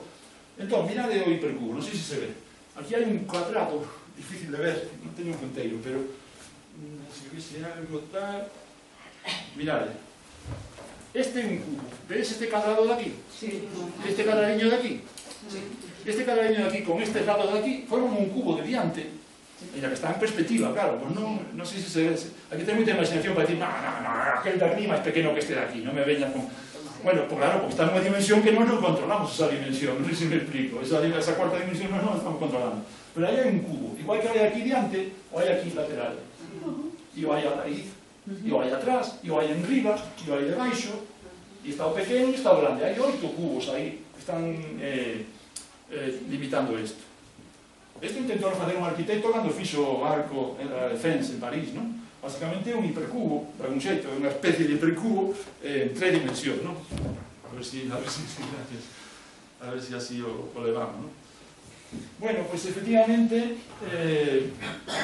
eso basicamente é o primeiro, xa pasou o máis duro, que as 4 dimensións e estas historias, non? O tempo é relativo, non? E as longitudes son relativas. Si se gana en tempo, se hai, digamos, a dilatación do tempo, efectivamente hai a contracción das longitudes. Se ti te moves respecto a algo que mires, vas a ver que vai máis lento o tempo respecto a ese algo. Ti non o vas a notar, un astronauta que viaxase no espacio exterior non notaría ningún cambio, ele seguiría vivindo o seu rumbo. O notaría cando voltase a Terra e se puxese a comparar o tempo que pasou entre ele e unha persoa que quedara en Terra. Hai un famoso paradoxo, depois falamos dele, o paradoxo dos semeros, non? Dos irmáns que son semeros, naceron o mismo semeros, naceron o mismo día, obviamente, e resulta que despois se poden levar moitos anos un ao outro, non? Bueno, falaremos deso, non? Porque foi unha contradición que lle plantearon a Einstein, ademais. Bueno, pois basicamente, Einstein publicou un segundo artigo en 1905, publicou 5 artigos en aquel ano, demostrou a existencia dos átomos como un movimento browniano, inaugurou a física cuántica de algún xeito, que ele negou en todo momento, a física cuántica non lle gustaba nada, pero que de alguna forma un dos traballos dele deu pé ao nacemento da física cuántica, e publicou 2 da relatividade. E no segundo, esta famosa ecuación que todos conocemos, non? De E igual a mc ao cuadrado, non? Enerxía e masa son o mismo, son cousas intercambiables. Un corpo ten enerxía ou ten masa e podemos transformar a enerxía en masa, a masa en enerxía, non? Puxen aquí a fachada do Museo de Marie Curie, en Varsovia, para que vexades tamén outra cousa que anda alrededor da ciencia, do conhecimento e todas estas cousas, os patrocinadores, non? Mirad, isto foi unha época, no 2002, quero recordar, e agora no 2013, xa con patrocinadores, tiñan unha empresa china aquí ao lado, que era que promovía non sei que, e entón para sustentar o museo, para que o museo seguira en pé, non? Hai que asumir os cartos, pero tamén hai que asumir a publicidade de non sei que, non? As cousas tristes que teñen tamén ás veces o coñecemento como tal. Non nos prohíben xa, a veces non prohíben as cousas por decreto, como o exemplo que puxen antes, pero hai outra forma de prohibir. Non patrocinando, non financiando, non sei se me explico. As cousas, non pensemos que tamén que todo é maravilloso hoxe en día e que xa non hai quen prohíba tal. Bueno, hai quen prohíba, pero hai quen corta, quen recorta, hai quen permite que as cousas avancen ou non. Bueno, pero sí, e non se dan ocurrencias todo isto. O segundo, decíamos que eso de un segundo que vai no tren, o segundo que vai na estación, que non é o menos, bueno, isto é unha ocurrencia, o sea, volvemos ao de antes, ao dos soños. Non, método científico. ten que haber experimentación, ten que haber demostración, eso hai que comprobarlo de un xeito. Efectivamente, hai moitas evidencias hoxe en día de que eso ocurre, ¿no? Si hai teorías comprobadas hoxe en día de la relatividade, ¿no? Mira, es un reloxo atómico, ¿no? Usando dos reloxos atómicos, que ventaja ten un reloxo atómico? Un reloxo normal mide segundo, a mellor 1,3 segundos, pode medir unha décima de segundo, ¿no? Mais ou menos, ¿no? Centésima de segundo, os rapaces hoxe en día andan con móviles e miden hasta centésima de segundo, ¿no? Pero un reloxo atómico mide hasta 14 cifras decimais, ¿eh? Pode medir 1,04383796, non sei, hasta 14, ¿no? O sea, aí hai moita precisión. E entón, ainda que non é da nosa escala, sí que, se hai diferencias, a detecta, ¿no? E efectivamente, o primeiro experimento se fixo en 1971, o primeiro experimento deste tipo, e un avión da Panam, e levaban dos reloxos atómicos que estaban sincronizados, un quedou en terra e outro no avión, e efectivamente o tempo non transcurría igual para un que para outro. Insisto, non é tempo subjetivo, non é algo que a mí me dé a sensación de que o tempo pasa máis lento, non. Os aparatos, os reloxos, perciben ese mismo cambio de sistema, Calquer cousa que vaya a bordo dese avión, se é un reloxo de area, de auga, se fose esa precisión, claro, desas cifras, por que? A velocidade de 1000 km por hora fai falta moitas cifras decimales para que se note, non é por outra razón, de acordo? Fai falta moita precisión porque na nosa escala non nos movemos a grandes velocidades. Se nos movésemos a velocidade da luz, pois entón, o parecido, sí. Mira, e sí, conseguimos movernos a esa velocidade. Mira, este é o CERN, o acelerador de partículas, se vais a falar dele, que está en Xenebra, non? Este é un acelerador de partículas pequeno, os pequenos en principio se facían, eran teletransportables, hoxe en día, o máis grande que hai no planeta este, que ten 27 km de longitude, se consigue meter partículas a un 99% da velocidade da luz para que choquen e despois de aí salgan cantidad de partículas novas e de aí se investigan cousas, non?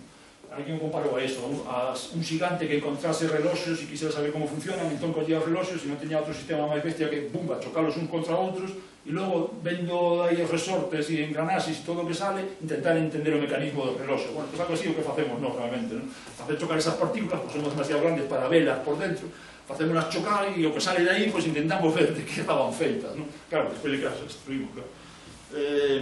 Básicamente, esas partículas se aceleran aí e efectivamente van ao futuro, o sea, cambia o tempo hasta o punto de, mirad, aí tes o tema dos muóns. Os muóns son unhas partículas que se crean nas capas altas da atmósfera, non? E teñen moi pouco tempo, teñen unha millonésima de segundo de vida, unha cousa así, o sea, millonésima de segundo despois, patapuf, se desintegra, non? Dando outras partículas. Non terían tempo a chegar á superficie, sin embargo chegan. E chegan porque a velocidade da luz, a velocidade que veñen eras casi a da luz, non é a da luz, pero creo que era 96%, unha cousa así, era moi grande, 280.000, vou inventar para non facer os cálculos agora, pero bueno, 180.000 km por segundo, a esa velocidade sí que se notan esas cousas, volve a ser un problema de escala, e entón o tempo para elas a mellor é de moito máis tempo. E efectivamente o é, se fan as contas de cantas deberían chegar, según o porcentaxe que se están creando nas altas capas da atmosfera, cantas deberían chegar, e aí tedes en Berna, bueno, isto é un frau ao lado de Berna, justamente onde viviu Einstein cando en 1905 fixo a súa teoría. Pois hai un detector e se confirma perfectamente que caen exactamente a que tiñan que chegar. Hai varios detectores no planeta, e exactamente eso encaixa a perfección, como un guante. O GPS, os sistemas estos que temos no móviles ou sistemas de navegación do coche, funcionan con satélites que se xiran alrededor da Terra. O GPS é o sistema americano, sabes que é un sistema militarizado, non? O sistema militar, que nos dan unha parte de uso civil, non? Está en Europa implementando o sistema Galileo, en Rusia teñen o GLONASS, bueno, hai varios sistemas, ¿no? Pero bueno, o PS como usamos aquí de momento, o Galileo todavía non está en funcionamento. E de que vai? Pois teñen 27 satélites, quero recordar, ou 24, xirando ao lado da Terra. E sempre hai como mínimo os necesarios para poder saber a nosa posición. Concretamente, un satélite envía un sinal, chega ao noso aparato, outro satélite, teñen que ser, fan falta 4. 3 para saber a posición, pero fan falta 4, despois veremos por qué. 3, entón, o aparato de recibe sabe o tempo que enviou o sinal ao satélite, o tempo que chegou aquí, e entón calcula, non? E con esas distancias, estas 3 distancias, sabe a nosa posición. Fan falta un cuarto, porque él, para saber o tempo que tardou a posición, tería que restar o tempo de que saliu hasta o tempo que chegou. Pero non podemos comprar un reloxo atómico, Se compramos un reloxo atómico, salirían os móviles e os sistemas de navegación salirían, vamos, non serían rentables. Entón poñen un cuarto satélite e obvian ese problema, un problema técnico, de acordo? O noso dispositivo non ten que facer ningún cálculo dese tipo. Con 4 satélites perfectamente se calcula toda esa historia. E de algún xeito, que ocorre? Pois os satélites van a moita velocidade, a suficiente como para que se note eso. Cada día retrasan non sei se ven aquí, 7 millonésimas de segundo. Podedes pensar que é pouco, efectivamente, na nosa escala, acordádevos, nos nosos sentidos, na nosa escala, 7 millonésimas de segundo non é moito, 0,0000007, non teño reloxo para medir eso. Pero se vas co GPS e se equivoca en eso, tendo en conta que o sinal ven a 300.000 km por segundo, un segundo de erro son 300.000 km, non sei se vos dais conta, se se equivocaran un segundo, estaba equivocando en 300.000 km, o sea, ni siquiera estábamos no planeta, vamos, estaba equivocando que estábamos na Lúa, casi. Bueno, pois se se equivocan unha décima son 30.000 km, malo. En unha centésima, 3.000 km, malo, o sea, o GPS ten que dar 30 metros como moito, ou 10 metros si queredes, non, pero kilómetros non serviría de moito. Entón, fixade un poquinho importante da centésima, e as milésimas, e as millonésimas e todo isto. Bueno, pois, efectivamente, hai este retraso, e cada día teñen que poñer os reloxos actualizados, os reloxos atómicos dos satélites, porque senón se acumularían 7 millonésimas cada día. Pasado un tempo, vamos, o que daba ese GPS non servía para nada, evidentemente non se iba a localizar. Ese é un exemplo do que se pode ver.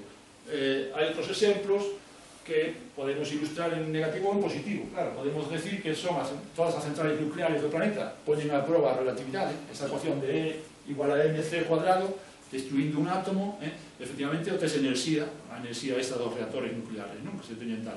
Bueno, a mí me gusta ver en positivo, o único reactor nuclear que a mí me gustaría usar, que é o reactor nuclear que temos aí a 150 millóns de kilómetros de nós, é seguro, e se chama Sol, é un reactor nuclear tamén, non?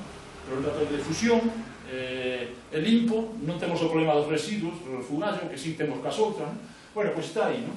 E efectivamente toda a enerxía das estrelas provén desta ecuación que Einstein deduciu a partir da relatividade do tempo e do espacio tamén, non? O sea, está todo relacionado, non? En ese sentido. E se pon a prova, e perfectamente funciona, vamos, o sea, sin dúbida, non? E temos outras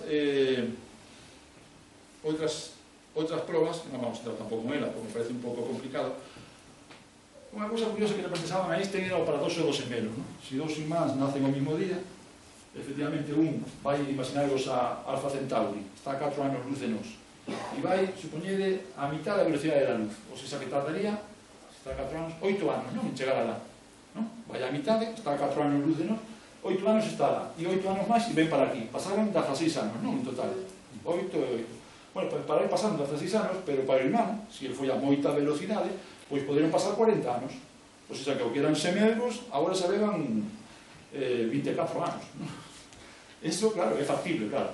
Tecnolóxicamente non é factible porque non temos enerxía para coller unha nave e mandar ni siquiera a Marte, e non chegamos a Marte como para pensar en unha estrela de 4 anos luz. Marte está aí a máis horas luz, lembramos, o sea, está moi fora da nosas perspectivas e debería estar moi fora do noso horizonte de consecución, de objetivo. Pero bueno, é algo que mentalmente podemos dar e nos axuda a entender o mundo onde estamos, ainda que non sexa a nosa escala. Saber que a Terra é esférica, ou casi esférica, é interesante porque un dos elementos básicos da cultura é a curiosidade, é querer saber quen somos, de onde vimos estas cousas. Ahora, tecnolóxicamente, todo eso das películas de ciencia ficción e non sei que, nada. Bueno, pois, ao que iba, le pensaban que era unha contradicción, porque decían, pero vamos a ver, se ti dis que o movimento relativo, vale, este persoa vai alá, volve, pasaron 16 anos, para o imán pasaron 40 anos, vale, aceptámoslo, tempo relativo. Pero se é relativo, e non decías que os sistemas tamén podían ser ao revés, o sea, que ti vas nun coche, podías ter dereito, non, os sistemas son iguales, o tren e a estación eran exactamente igual, tiñan o mismo dereito a considerarse o sistema ao punto de vista adecuado. Entón era ao revés, se o irmán vai, non queda aquí na Terra, perdón, non é que ele se está movendo respecto ao astronauta, o sea, entendedes o que quero decir? O sea, vale, decimos que o astronauta se move respecto á Terra, e non será que a Terra se move respecto ao astronauta, non decías que era relativo o movimento, que valía unha cousa e ao contrario.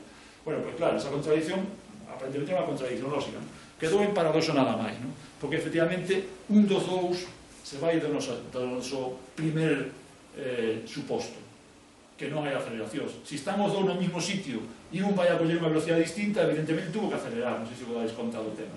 Entón aí se rompe toda a idea anterior.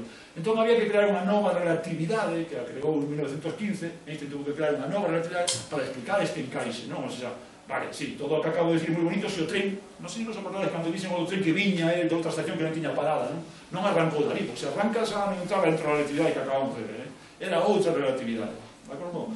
Entón, tiña que vir, a velocidade constante, pasar aí, entón, outro encendía a lanterna e toda esa historia. Bueno, pero se acelera, se os dous naceron ao mesmo sitio, dos irmáns gemelos, entendo que naceron, non subiu a bordo rápido, entendo que hubo eso, o experimento mental falla aí, non? E falla no sentido que un ten aceleración, entón non é simétrica a situación. Está máis que demostrado que está na Terra, é o que avellentaría, e o outro é o que efectivamente chegaría máis novo, non? En caso de tal. É o viaxeiro realmente, porque acelerou, logo foi a velocidade que decía eu, dixen a mitad da velocidade da luz, non? E veu, e logo frenou para vir aquí, non? Entón aí hai unha simetría.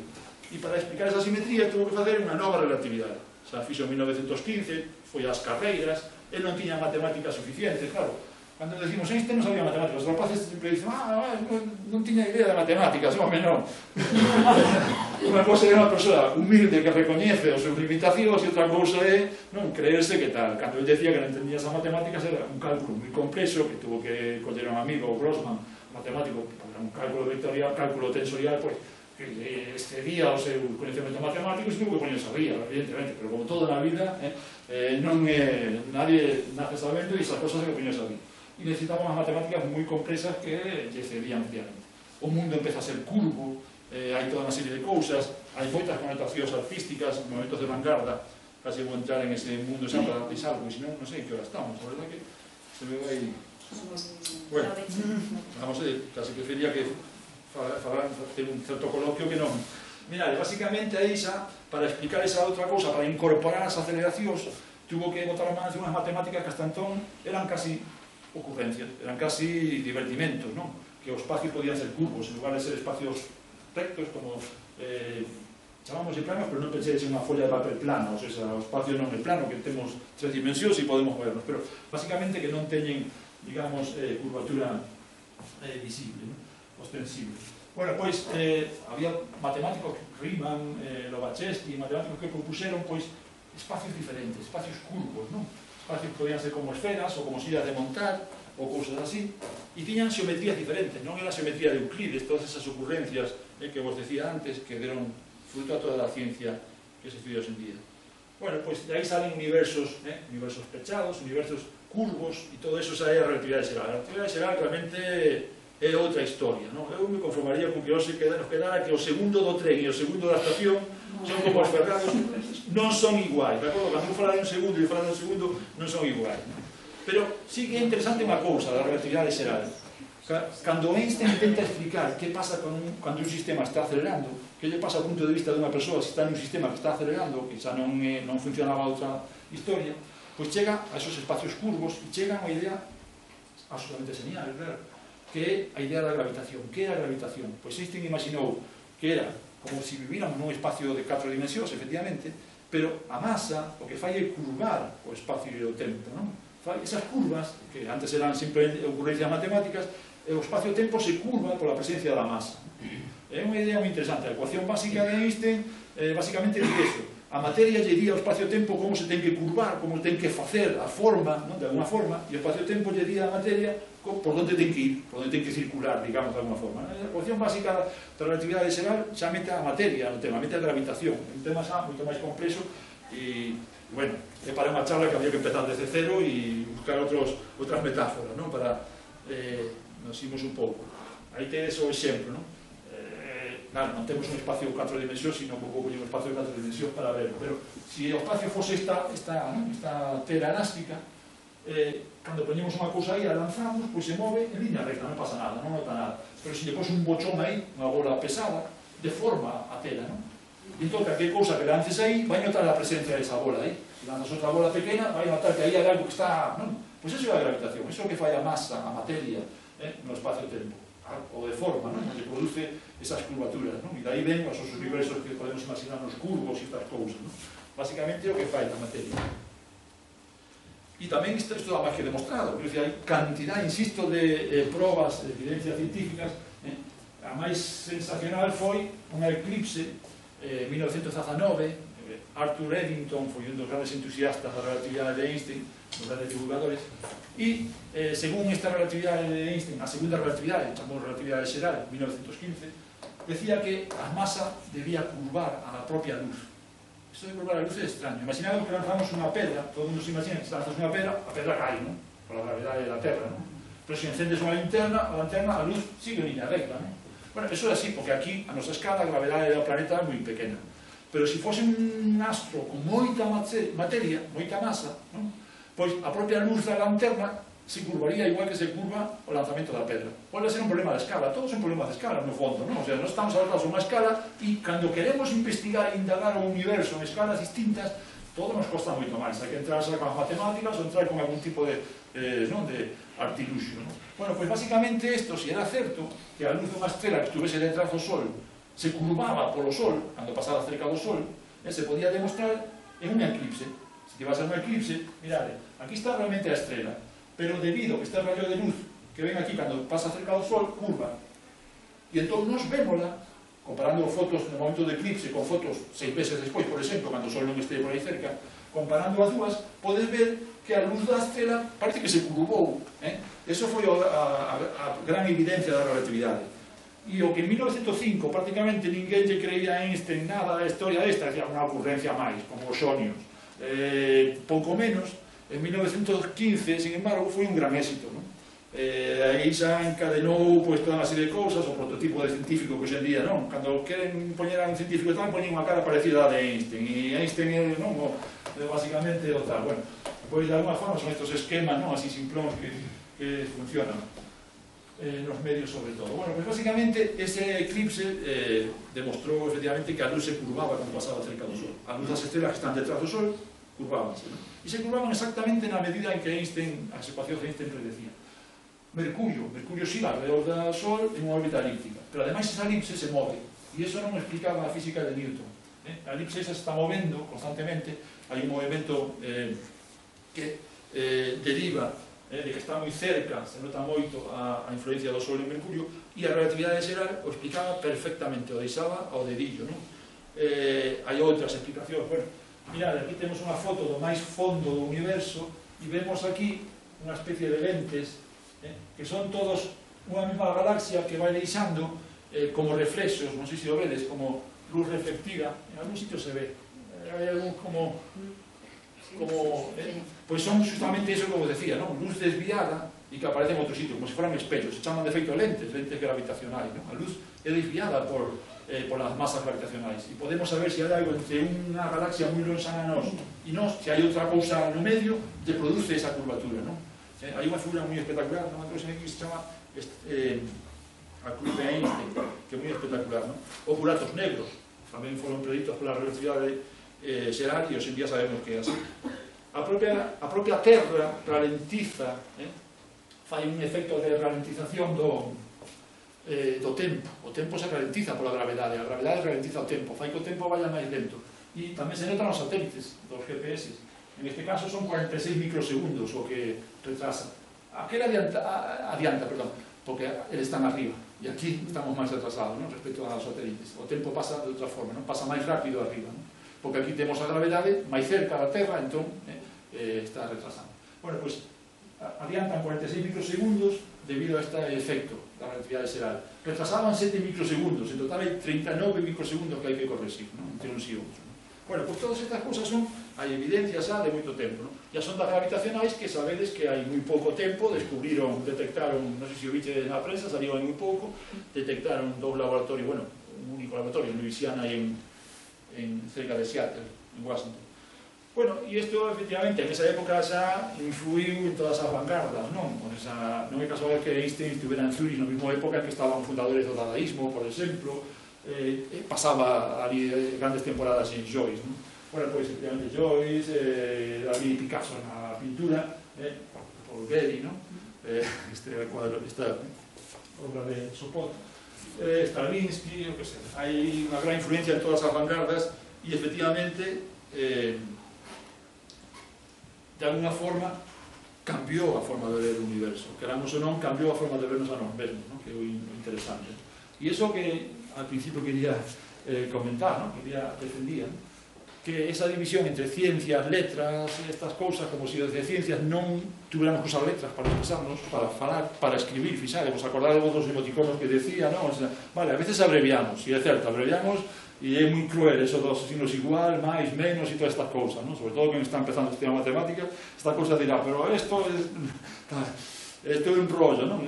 Pero de alguna forma non son máis que constructos humanos que facemos para abreviar simplemente e escribir menos, pero non deixan de ser cousas humanas, actividades humanas das cales nos van a enriquecer e nos van a ayudar exactamente igual, non?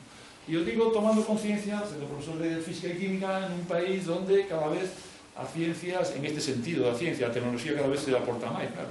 Pero volvemos a caer no erro. Antes mencionaba un libro de López Ocón, La historia da ciencia, que pasaba algo parecido a finais do século XVIII, primeiros do século XIX.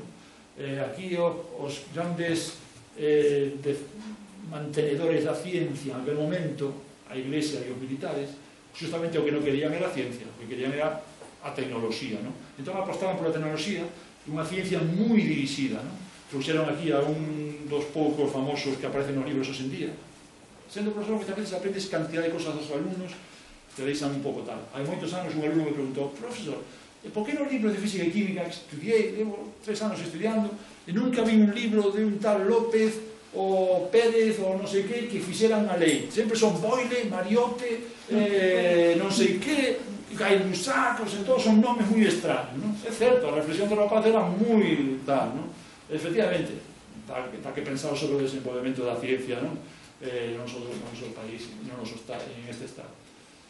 Pero efectivamente, volvo do século XIX, non? Ese control, apostaron pola tecnoloxía, pero non pola ciencia, non? Estaba efectivamente, estaba unido pois, a moitas cousas. Por exemplo, o tema da ilustración en sí xa era, non? A asistencia non era solamente a ciencia, era moitas cousas, non? Aquí estuvo Malaspina encerrado no Castelo de San Antón, ¿no? Hasta 1804, que foi cando liberaron, un newtoniano, un profesor que defendía a física newtoniana. Este home que decía antes, Francisco de Neira, que viña de Edimburgo todo ilusionado con a física newtoniana, tuvo que liscar porque non había forma, non? E que entidade de moitos máis. Proust, o que estaba dicindo, que trouxeron de Francia para ver se facía algo, trouxeron aos militares, obviamente, a Armada, para investigar, tuvo que marchar. Marchou porque estaba farto de que lle condicionaran as investigacións que facía. Así o deixou expresamente escrito. Quero decir, esa historia de apostar pola tecnoloxía, pero sin o conocimiento que está detrás da tecnoloxía, querer avanzar, pero sin entender por que avanzamos, querer ter televisores, pero sin saber facer televisores, eso é unha cosa que se está repetindo en este momento. O sea, cando se fala de ciencia, se fala de que? Grandes inversiones en non sei que van a dar cartos e non sei que. Pero, e a cultura básica da población, que, ao fin e cabo, é importante na ciencia, o sea, canto entendemos e canto non entendemos do que nos rodea. Eso que fai seres libres. O sea, decía José Martí, estes días estamos co tema, non, da morte de Fidel e nos bombardean a veces non gratuitamente de moitas cousas, pero algunas cousas salen a veces. E un mensaxe que oía o sábado de José Martí, non? O sea, só un pobo culto é un pobo verdadeiramente libre, non? Efectivamente, só un pobo culto pode ser verdadeiramente libre. E hoxe en día a cultura implica todas as ramas do coñecemento, non? Non podemos pretender simplemente apostando por unha rama, creer que eso é o único que nos vai a enriquecer, porque eso nos fai homes e mulleres unidimensionais, como escribía Marcus, non? E eso non é o sistema de medrar, non? O medramos para todos os sitios ou simplemente imos conducidos, non? Nada máis. Bueno, pois hasta aquí un pouco era o que quería comentar, non? Se vos parece alguna pregunta, soltei moitas cousas, así que foi moi denso e a idea era provocar calquer reflexión sobre calquer punto do que queramos tal. O sea, unha pregunta, unha curiosidade que se vos ocurre. A idea era máis alá, que conste, que iba a falar de física cuántica, pero tamén esa é outra. Hoxe en día me falan hasta de yoga cuántico, compañeros me dicen, sí, hoxe falo de yoga cuántica, que me estás dicindo e tal. Porque claro, como a cuántica fala de que no mundo das escalas dos átomos as cousas son indeterminadas, incluso o tempo podera non pasar, podera non existir o tempo é unha manifestación da nosa escala, pois claro, xa se cambia de escala e cambiando de escala aplicamos aquilo aquí, o sea, como se todo fose non intercambiable. E volvo a relatividade e a susceptividade, de acordo? A susceptividade cada quen ten a súa, e moi ben, somos suxetos e temos susceptividade, lógico. Pero a relatividade non implica aillación, non implica aillamento, non. A relatividade é todo o contrario. A relatividade implica que eu aplicando unha serie de cousas son quen de saber o que ti me dirías, o sea, non sei se me explico, hai un modo de comunicación, que non hai unha susceptividade tantas veces tamén o pode haber, as obras literarias moitas veces intentan trascender esa susceptividade, non? León Tolstoi comentaba, non? Que somos como habitacións e nos podemos ver tal vez non aporta nada máis, nunca poderemos, non, pero esa comunicación entre persoas tamén intenta superar a susceptividade, pero basicamente a esencia da relatividade e a comunicación, a subjetividade.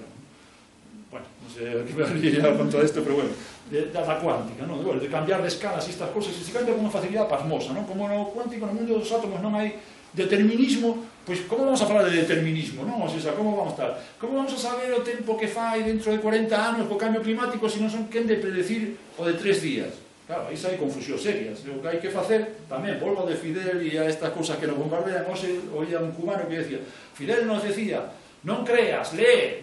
Bueno, pois efectivamente, esa mensaxe de lee, non creas, o sea, non se trata de creer, sino de leer, de culturizarnos, de explotar todos os recursos que temos para entender. Pois, basicamente, vai por aí, non? Efectivamente, hai explicación perfectas, o sea, non sabemos o tempo que vai pasar dentro de 4 días, porque estamos falando de tempo meteorolóxico, pero sí sabemos o que pode pasar dentro de 40 anos se facemos proxeccións, porque estamos falando de clima. É moi distinto. Eu sempre pongo un meu exemplo a rapaces cando falan desa contradicción entre determinismo no mundo da nosa escala e indeterminismo no mundo dos átomos. Sí, pero é o mismo que as persoas, e a psicología e a socioloxía. Eu non sei onde vai estar un panadeiro esta noite, porque non sei se está de baixa, se está enfermo, se foi de vacacións ou o que sexa, pero sí podo predecir que os panadeiros na Coruña a 6 da mañá estarán cocendo, o sea, pero uso un número moi grande de panadeiros, o sea, non se me explico. Bueno, pues algo parecido pasa con isto. E todo volve a pasar igual, na relatividade, na física cuántica ou cualquier outra cousa. Cando cambiamos de escala as cousas e sacamos de contexto as situacións, aquí vale todo, e non é así. Entonces, o que hai que facer é cultivarse en ese ámbito en concreto e aplicarlo na escala en que estamos estudiando ou dominando, non? No sé si hacer un comentario, máis que unha pregunta, que ten que ver tamén a pregunta vai para a tu experiencia como profesor.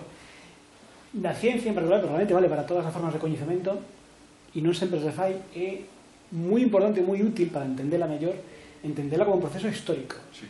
Normalmente sempre, en particular a ciencia, na escola, chegamos coas leis xa feitas, non? O sea, chegamos a E igual a mc cadrado, punto, xa está. E a partir de aí aplicamos esas fórmulas. E realmente é moi importante para comprender como se chega a iso, saber que se sabía antes que se foi descubrindo pouco a pouco e como foi caminando a nosa visión do mundo. Eso vale tamén para a arte. Se non se chega ao barroco non existe porque sí, existe porque hai antes outras cousas. Vale na literatura, vale en case todo, non? Pero na ciencia, desde logo, é moi flagrante. E iso creo que é un dos problemas primero, para a falta tradicional de afecto pola cultura científica que hai en España, en Galicia tamén incluído, desde logo, por suposto, e a cultura galega sempre foi unha cultura así relativamente refractaria á ciencia, que hai algo que hai que corregir pouco a pouco, e a mellor falta ese elemento, digamos, de, non sei, de humanidade, ou de historia de humanidade na transmisión do coñecemento científico, porque senón é fácil perderse. Son feitos os que é moi fácil perderse porque escapan a nosas sensacións, a nosa forma de percibir o mundo, e ademais son temas moi complexos que requiren moita carga matemática, é dicir, moita carga, en fin, de ciencias moi avanzadas. Un ilustrado do século XVIII, para ser ilustrado necesitaba saber moi poucas cousas, e hoxe en día para saber algo de un tema moi concreto necesitas cargarte de 3 séculos de coñecemento, que non é fácil, pero insisto, poñer así chanzos de ir vendo que se sabía en cada momento é importante para entender a importancia dos descubrimentos posteriores e tamén para entender por que non se sabía o que non se sabía daquela, non? É dicir, hai un exercicio mental que é moi fácil de facer que, cando pensamos en a Igrexa que condenou a Galileo e demais, preguntarnos se fóramos nós ao tempo de Galileo poderíamos defender a Galileo, e non temos casi nada que dicir coas ferramentas do século XVII para convencer os inquisidores de que Galileo tiña razón. O propio Galileo, que era máis listo que nós, non foi capaz de convencernos, porque non é fácil convencer a xente desas cousas, non? Un feito tan simple como a imposibilidade de medir a distancias estrelas foi o que permitiu perpetuar todas as teorías anteriores a Copérnico, porque no fondo, efectivamente, o pano de fondo do universo son puntillos que brillan a lo lonxe e están todos igual de lonxe, para nós. Claro, cando empezamos a saber que non están todos igual de lonxe, que hai máis universo do que vemos a simple vista, a cousa cambia moito, pero mentre non tiñamos esas ferramentas, da mesma maneira que se nos fóramos aí 2000 anos sería moi difícil de convencer a un habitante dos castros de que a Terra é esférica ou case esférica, porque non temos argumentos fáciles para explicarle. Podemos decirlle, colle un barco e vai tópalo e sabes onde chegas, pero non vai facer, non? E iso, poñer eses chanzos así ao longo da historia, a mí me parece esencial e é moi importante que na divulgación se faga iso, non? Sí, estou totalmente de acordo. Vamos, de feito, o ano sabático que eu tuve no ensino hai moitos anos era justamente, o proxecto era explicar a física a través da historia, non? Un pouco a historia que veño facendo aquí. porque de alguna forma é equiparable o desenvolvemento dunha persoa desde que as primeiras preguntas que se fai e vai crecendo e vai medrando e tal, non? Ten que ver tamén ca humanidade, que se fai preguntas elementais e que vai crecendo, vai medrando, vai collendo esa perspectiva, non? E de alguna forma son perfectamente equiparables e perfectamente podemos poñelo en consonancia unha cousa e a outra. O que pasa é que hai unha cousa que sí que é importante tamén. Efectivamente temos esa perspectiva histórica e podemos ver atrás, pero tamén hai inercias, non? Claro. A inercia tamén existe na materia e tamén existe nas persoas, non? E aparte, Galileo, por exemplo, claro, o que non inquisidores non é que tiñan razonamentos, comentaba que tiñan razonamentos tamén, que dedica a Terra se move, non? Pero o certo é que Galileo ponía os satélites galileanos, os 4 satélites galileanos, mirade aí no telescopio e non miraban por telescopio, quero dicir, existe a inercia de decir, non me veñas con mandangas, o sea, cousas son así, tal, non, podemos estar abertos, non, a esas innovacións, ou podemos cerrarnos por banda e non, isto non é, non, o do rei George III, non, que, non, ten que ser esférico non sei que, porque o digo, non. O sea, efectivamente, y eso tenemos que aprender de la historia también, ¿no? Pero sí estoy de acuerdo contigo totalmente, claro. É que moitas veces, sobre todo con rapaces, costalle moito imaginar como podían querer todas estas cousas se é evidente que non é así, que non é evidente. E que realmente se funcionou o modelo xeocéntrico ata hai 2 telediarios en termos da historia humana é porque funcionaba moi ben e porque con esas ferramentas equivocadas o ser humano foi capaz de predecir eclipses a centos de anos de... Permite que te conte unha anécdota, mira, fixemos que era no ano 2000, un estudio de campo, estaban David Buján, Ana Otero, Tonón Otero, Quique Pujales, Emilio Bayo, e eu, era un grupo de traballo, e fixemos unha enquisa entre profesores de EGB, aquela de EGB, alumnos de COU, alumnos de EGB, alumnos de bacharelato, alumnos de FP. Fixemos un estudio de campo, collía as 4 provincias galegas, cosas elementales, como por exemplo, como está a posición relativa de Terra, Sol e Lúa nun eclipse de Sol e nun eclipse de Lúa. Se ven os planetas por a noite, podense ver, ¿no? Aquela colitilla que aprendíamos, os planetas non teñen luz propia, entón sacamos a idea de que non se veían, claro, non teñen luz propia, non se ven, como se que non teñen, ¿no? O sea, ¿no? E toda unha serie de preguntas así, ¿no? E era, claro, era pavoroso o tema, non? Non se sabe como estaba, non? Pero claro, pensamos onde estudian astronomía eles. Estudian en primeiro da ESO. O sea, que nivel teñen? E estudiaban además en 2 materias, en ciencias naturais e en ciencias sociais, non? Se duplicaba, pero en primeiro da ESO. Como lle vas pedir aos rapaces que interpreten esas cosas? Como moito poden saber alguna cousa, memorizar alguna cousa, pero non volvían a verlo nunca máis. O sea, claro... Pero eso pasa con docentes, tamén. Ahora, no, claro, pero que los docentes fueron capaces en ese mismo sistema que medreron aí, porque iban a saber máis. Hoxe en día, terceiro da ESO, o único sitio onde hai 2 horas de física e química para toda a población. 2 horas de física e química que sufren tremendamente, porque son 2 horas na que, claro, ponte ti co historia 2 horas a semana a pretender dar un tema.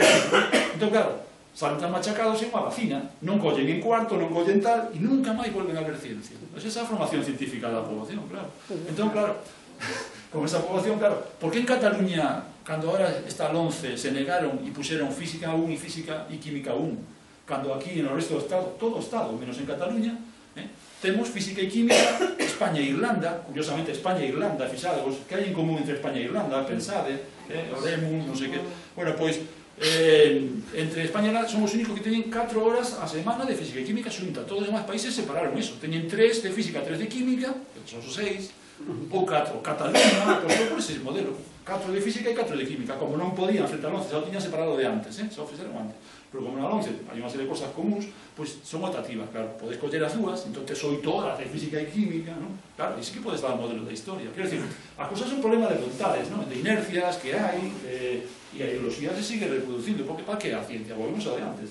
tecnoloxía, apostar, tal. Eu fago unha aposta, mirade na próxima semana avances tecnolóxicos, veredes todo en medicina, o sea, non hai outra cousa, porque a medicina ten un estatus a desarrollar unha cousa e ahora é investigar para cada bichito en concreto, ver tal. Esos son grandes avances tecnolóxicos, pero non vamos a ver grandes... ¿no? Claro, estou totalmente de acordo contigo, pero que non hai medios para aplicar esta idea, ¿no? En unha conferencia podelo facer, pero nas clases, como te metas que a historia, se perde, ¿no? Outra cosa é ver a coordinación, ¿no? O decir da ciencia en Galicia, bueno, no século XIX, aquí vamos moi por diante de moita xente, do Estado, refírome. Estou falando do matemático de Bermés e de Fontán. É dicir, utilizaron o metro moito antes que utilizaron no resto de España. Bueno, Sí, pero España tampouco era un modelo a Bueno, seguir, claro. Falando de Galicia, estábamos falando de España. Tú falando disso, e eles naquele momento estaban aos niveles internacionais, en astronomía, estaban traballando no americano de Game. Bueno, eu discrepo, porque unha cousa é, digamos, na ciencia unha cousa son grandes saltos, o sea, paradigmas, cando hai un cambio tal, e outra cousa é o modo de medicina de antes, non? Outra cousa é, unha vez que chegamos a este paradigma, como desarrollamos? Entón, hai cantidad de persoas que fan cousas, non? E adquiren un certo nome e tal, non? Pero esos paradigmas, eso está nos libros, que dimos rapaz, que son moi sensibles a esas cousas, e o ven rapidamente, non? Profe, por que non hai ninguén que sexa López Fernández ou como sexa, non? Un nome de aquí que nos sone a todos en este libro, o sea, e un libro onde hai 200 personaxes, non? E que tens que facer certos equilibrios para abrir un recadro e destacar a alguén, porque efectivamente é xente destacada, que foi moi honrada, moi honesta e que fixo o que puido, non? Pero que no contexto non pudo desenvolver unha ciencia, un cambio de paradigma, non sei se me explico, non? Teñemos el mérito, carai, si teñemos el mérito, o sea, no contexto en que nos desenvolvemos, que esa xente que sexa significativa internacionalmente, carai, non? Ramón María ayer, non?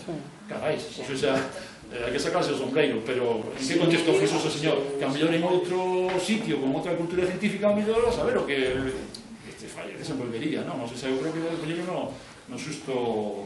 Sí, fíjate, eu creo que aí, a ver, son figuras interesantes, son figuras puntuais, pero unha andoriña non fai verán. E en todo caso, son moi valiosas en contexto, no contexto do páramo que era en xeral de España, pero que xente como Fontán podía haber máis por aí adiante, pero non significa nada, porque o feito que realmente Europa estaba, Francia, Alemania, etc., estaban noutra escala, noutro cambio efectivamente de paradigma, e España evidentemente non.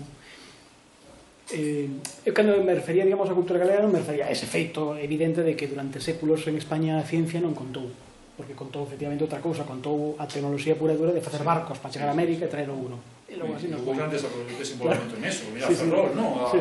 Laminados, altos fornos en Euskadi, o sea, hubo cosas que se desarrollaron, pero era claramente por el interés de Quiro Andrés, o sea, claramente iba tecnológico, pero el desenvolvemento científico... Eu me refería incluso na época máis recente, é dicir, no último século e pico, é dicir, na visión da cultura en xeral en España, a ciencia nunca existiu. É dicir, seguimos reivindicando hoxe que a ciencia é cultura, perdón, porque para moita xente non é.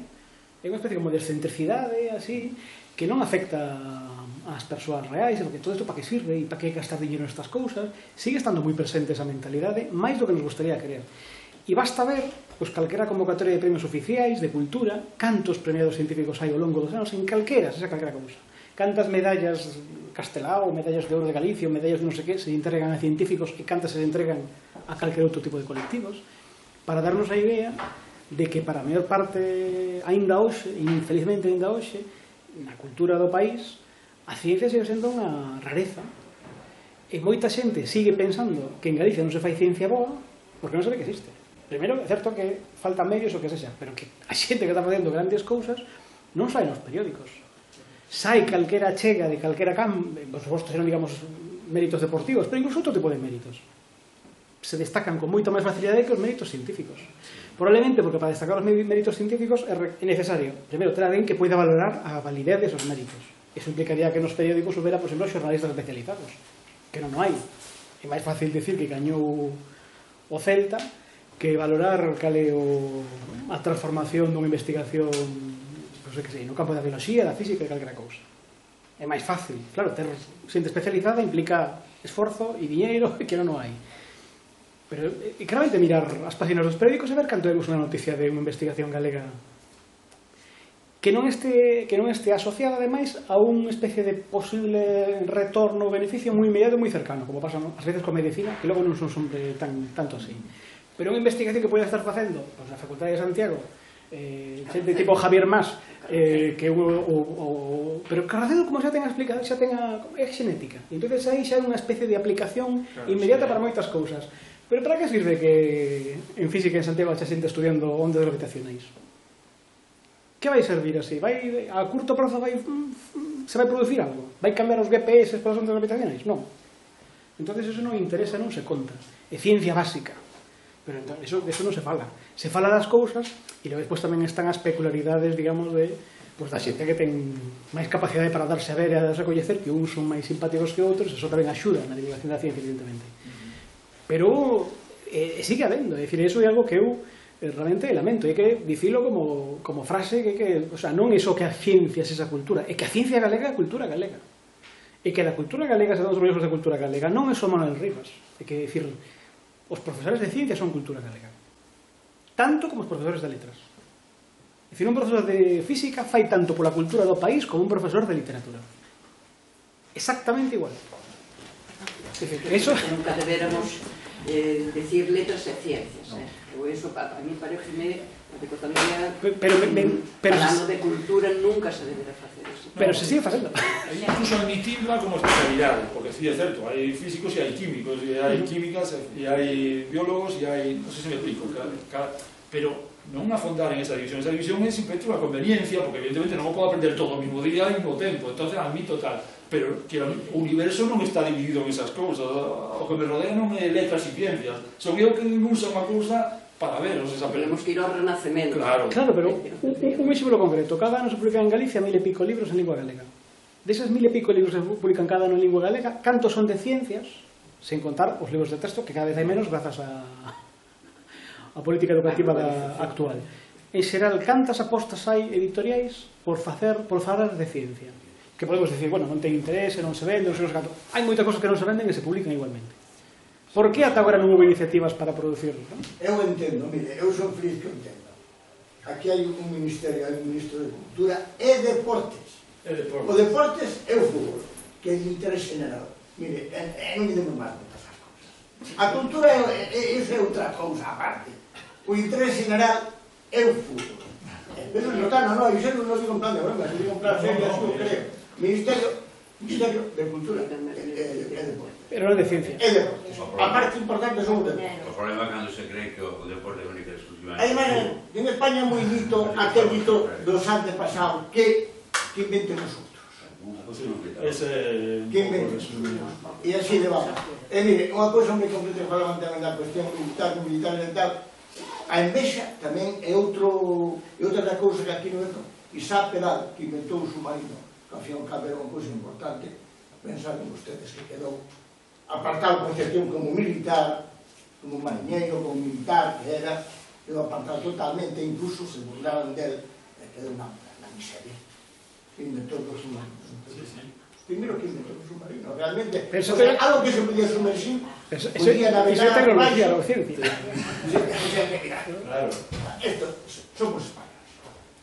Bueno, pero eso que non hai que resignarse, hai que denunciarlo, hai que decir, mira, o sistema está neste momento desta forma, estamos en este punto, que facemos? Seguimos igual ou intentamos, pues, a divulgación a veces non solamente está en divulgar a teoría, non sei, sino en toque de atención, oye, que necesitamos máis ir por este camiño porque isto é o que nos axuda a ver un pouco eso que hai, e ter paciencia, claro, o sea, pretender de logo a cousas cambien de un día para outro, por eso digo, é denunciarlo, é divulgar cousas e o que queiras, pero e nós cando nos poñemos a isto, pois un pouco ir sembrando, sementando, se non se vai sementando nunca se vai a recoller, entón simplemente ir sementando, non é moi triste unha cousa terrible en España, é que eu non me digo un plan de burla, senón que eu teño moito cariño aos ensino, aos que me enseñaron, todo o que sei o debo a vostedes, que me enseñaron, que sei.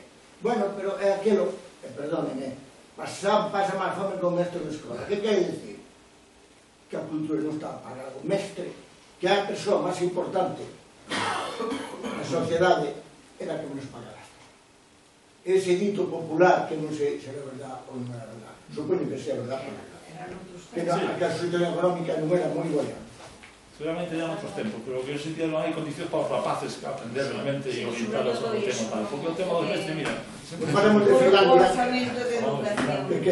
que máis do 12% se está, o sea, o 30, e aquí a lo mejor non chegou todos para enseñar. Aquí xogamos ca privada, con non sei que, con non sei cuánto, que é un negocio moitas veces, hai moitos temas detrás. É que dentro dese orzamento, estou pensando, por exemplo, nos centros de ensino, canta cantidad de cartos se invertiu nos últimos anos en tecnoloxía pura. Temos, en cada aula, temos as súas pantallas, temos maravillas. Pero máis alá de tecnoloxía pura, non hai máis nada que iso. Sí, pero máis alá de recursos, os cartos é desexo de avanzar nas cousas. Cuento unha anécdota. Gastados niso é reduciches 2.000 profesores, é dicir, son barbaridades para mí. En Galicia, no Diario Oficial de Galicia, hai unha enerxía que non existe no resto do planeta. A enerxía magnética, a enerxía potencial magnética, está por decreto, figura no Diario Oficial de Galicia, cando salió o currículum de Física e Química, que os rapaces tiñan que aprender a enerxía potencial magnética. Non existe eso, non estudian en ningún sitio do mundo porque non existe. Claro, un erro, por qué? Como se fan aquí os programas que fan as cousas? Se encargan a un profesor de Física e Química que, como todos, se poden equivocar, pode ter un erro, pode apresentar e poderlo consultar. O DCB da LOCSE, estou falando da LOCSE, non da LONCESA, o sea, anterior, non? O sea, aparece en cuarto da ESO, se debe dar enerxía potencial magnética. Non existe esa enerxía, o sea, existe enerxía potencial eléctrica, existe potencial gravitatoria, a magnética non existe, porque é un campo especial. E está en el Diario Oficial de Galicia, un diario tal. Claro, insisto, non vou achacar a culpa ao compañeiro que tuvo un erro e apareceu aí. Eso é un equipo que ten que facelo, meditando, sabendo para que vai dirixido, como se fixo a LONCE agora. Salen uns libros en xuño, en setembro, perdón, fixas en xuño, en setembro empezamos o curso, ahora non sabemos se íamos ter reválida ou non íamos ter reválida, o sea, eso non son os planes serios de facer un ensino, o sea, o ensino que apostar de outra forma. Mais alá dos mestres, de si cobran ou non cobran, insisto, hai moitos elementos que, se quixeran, non son cartos, é vontade de decir, bueno, isto ten que funcionar de tal forma, non se ten esa vontade, o sea, claro, así nos vai. Ten unha vontade que é que realmente nos conduce a este sistema. Claro. É dicir, ir por outro camiño que non se lea, que non se aprenda, que non... Es que no se aprende sobre todo ciencia. Porque imos caras de ciencia relativo y no lo... Mil gracias.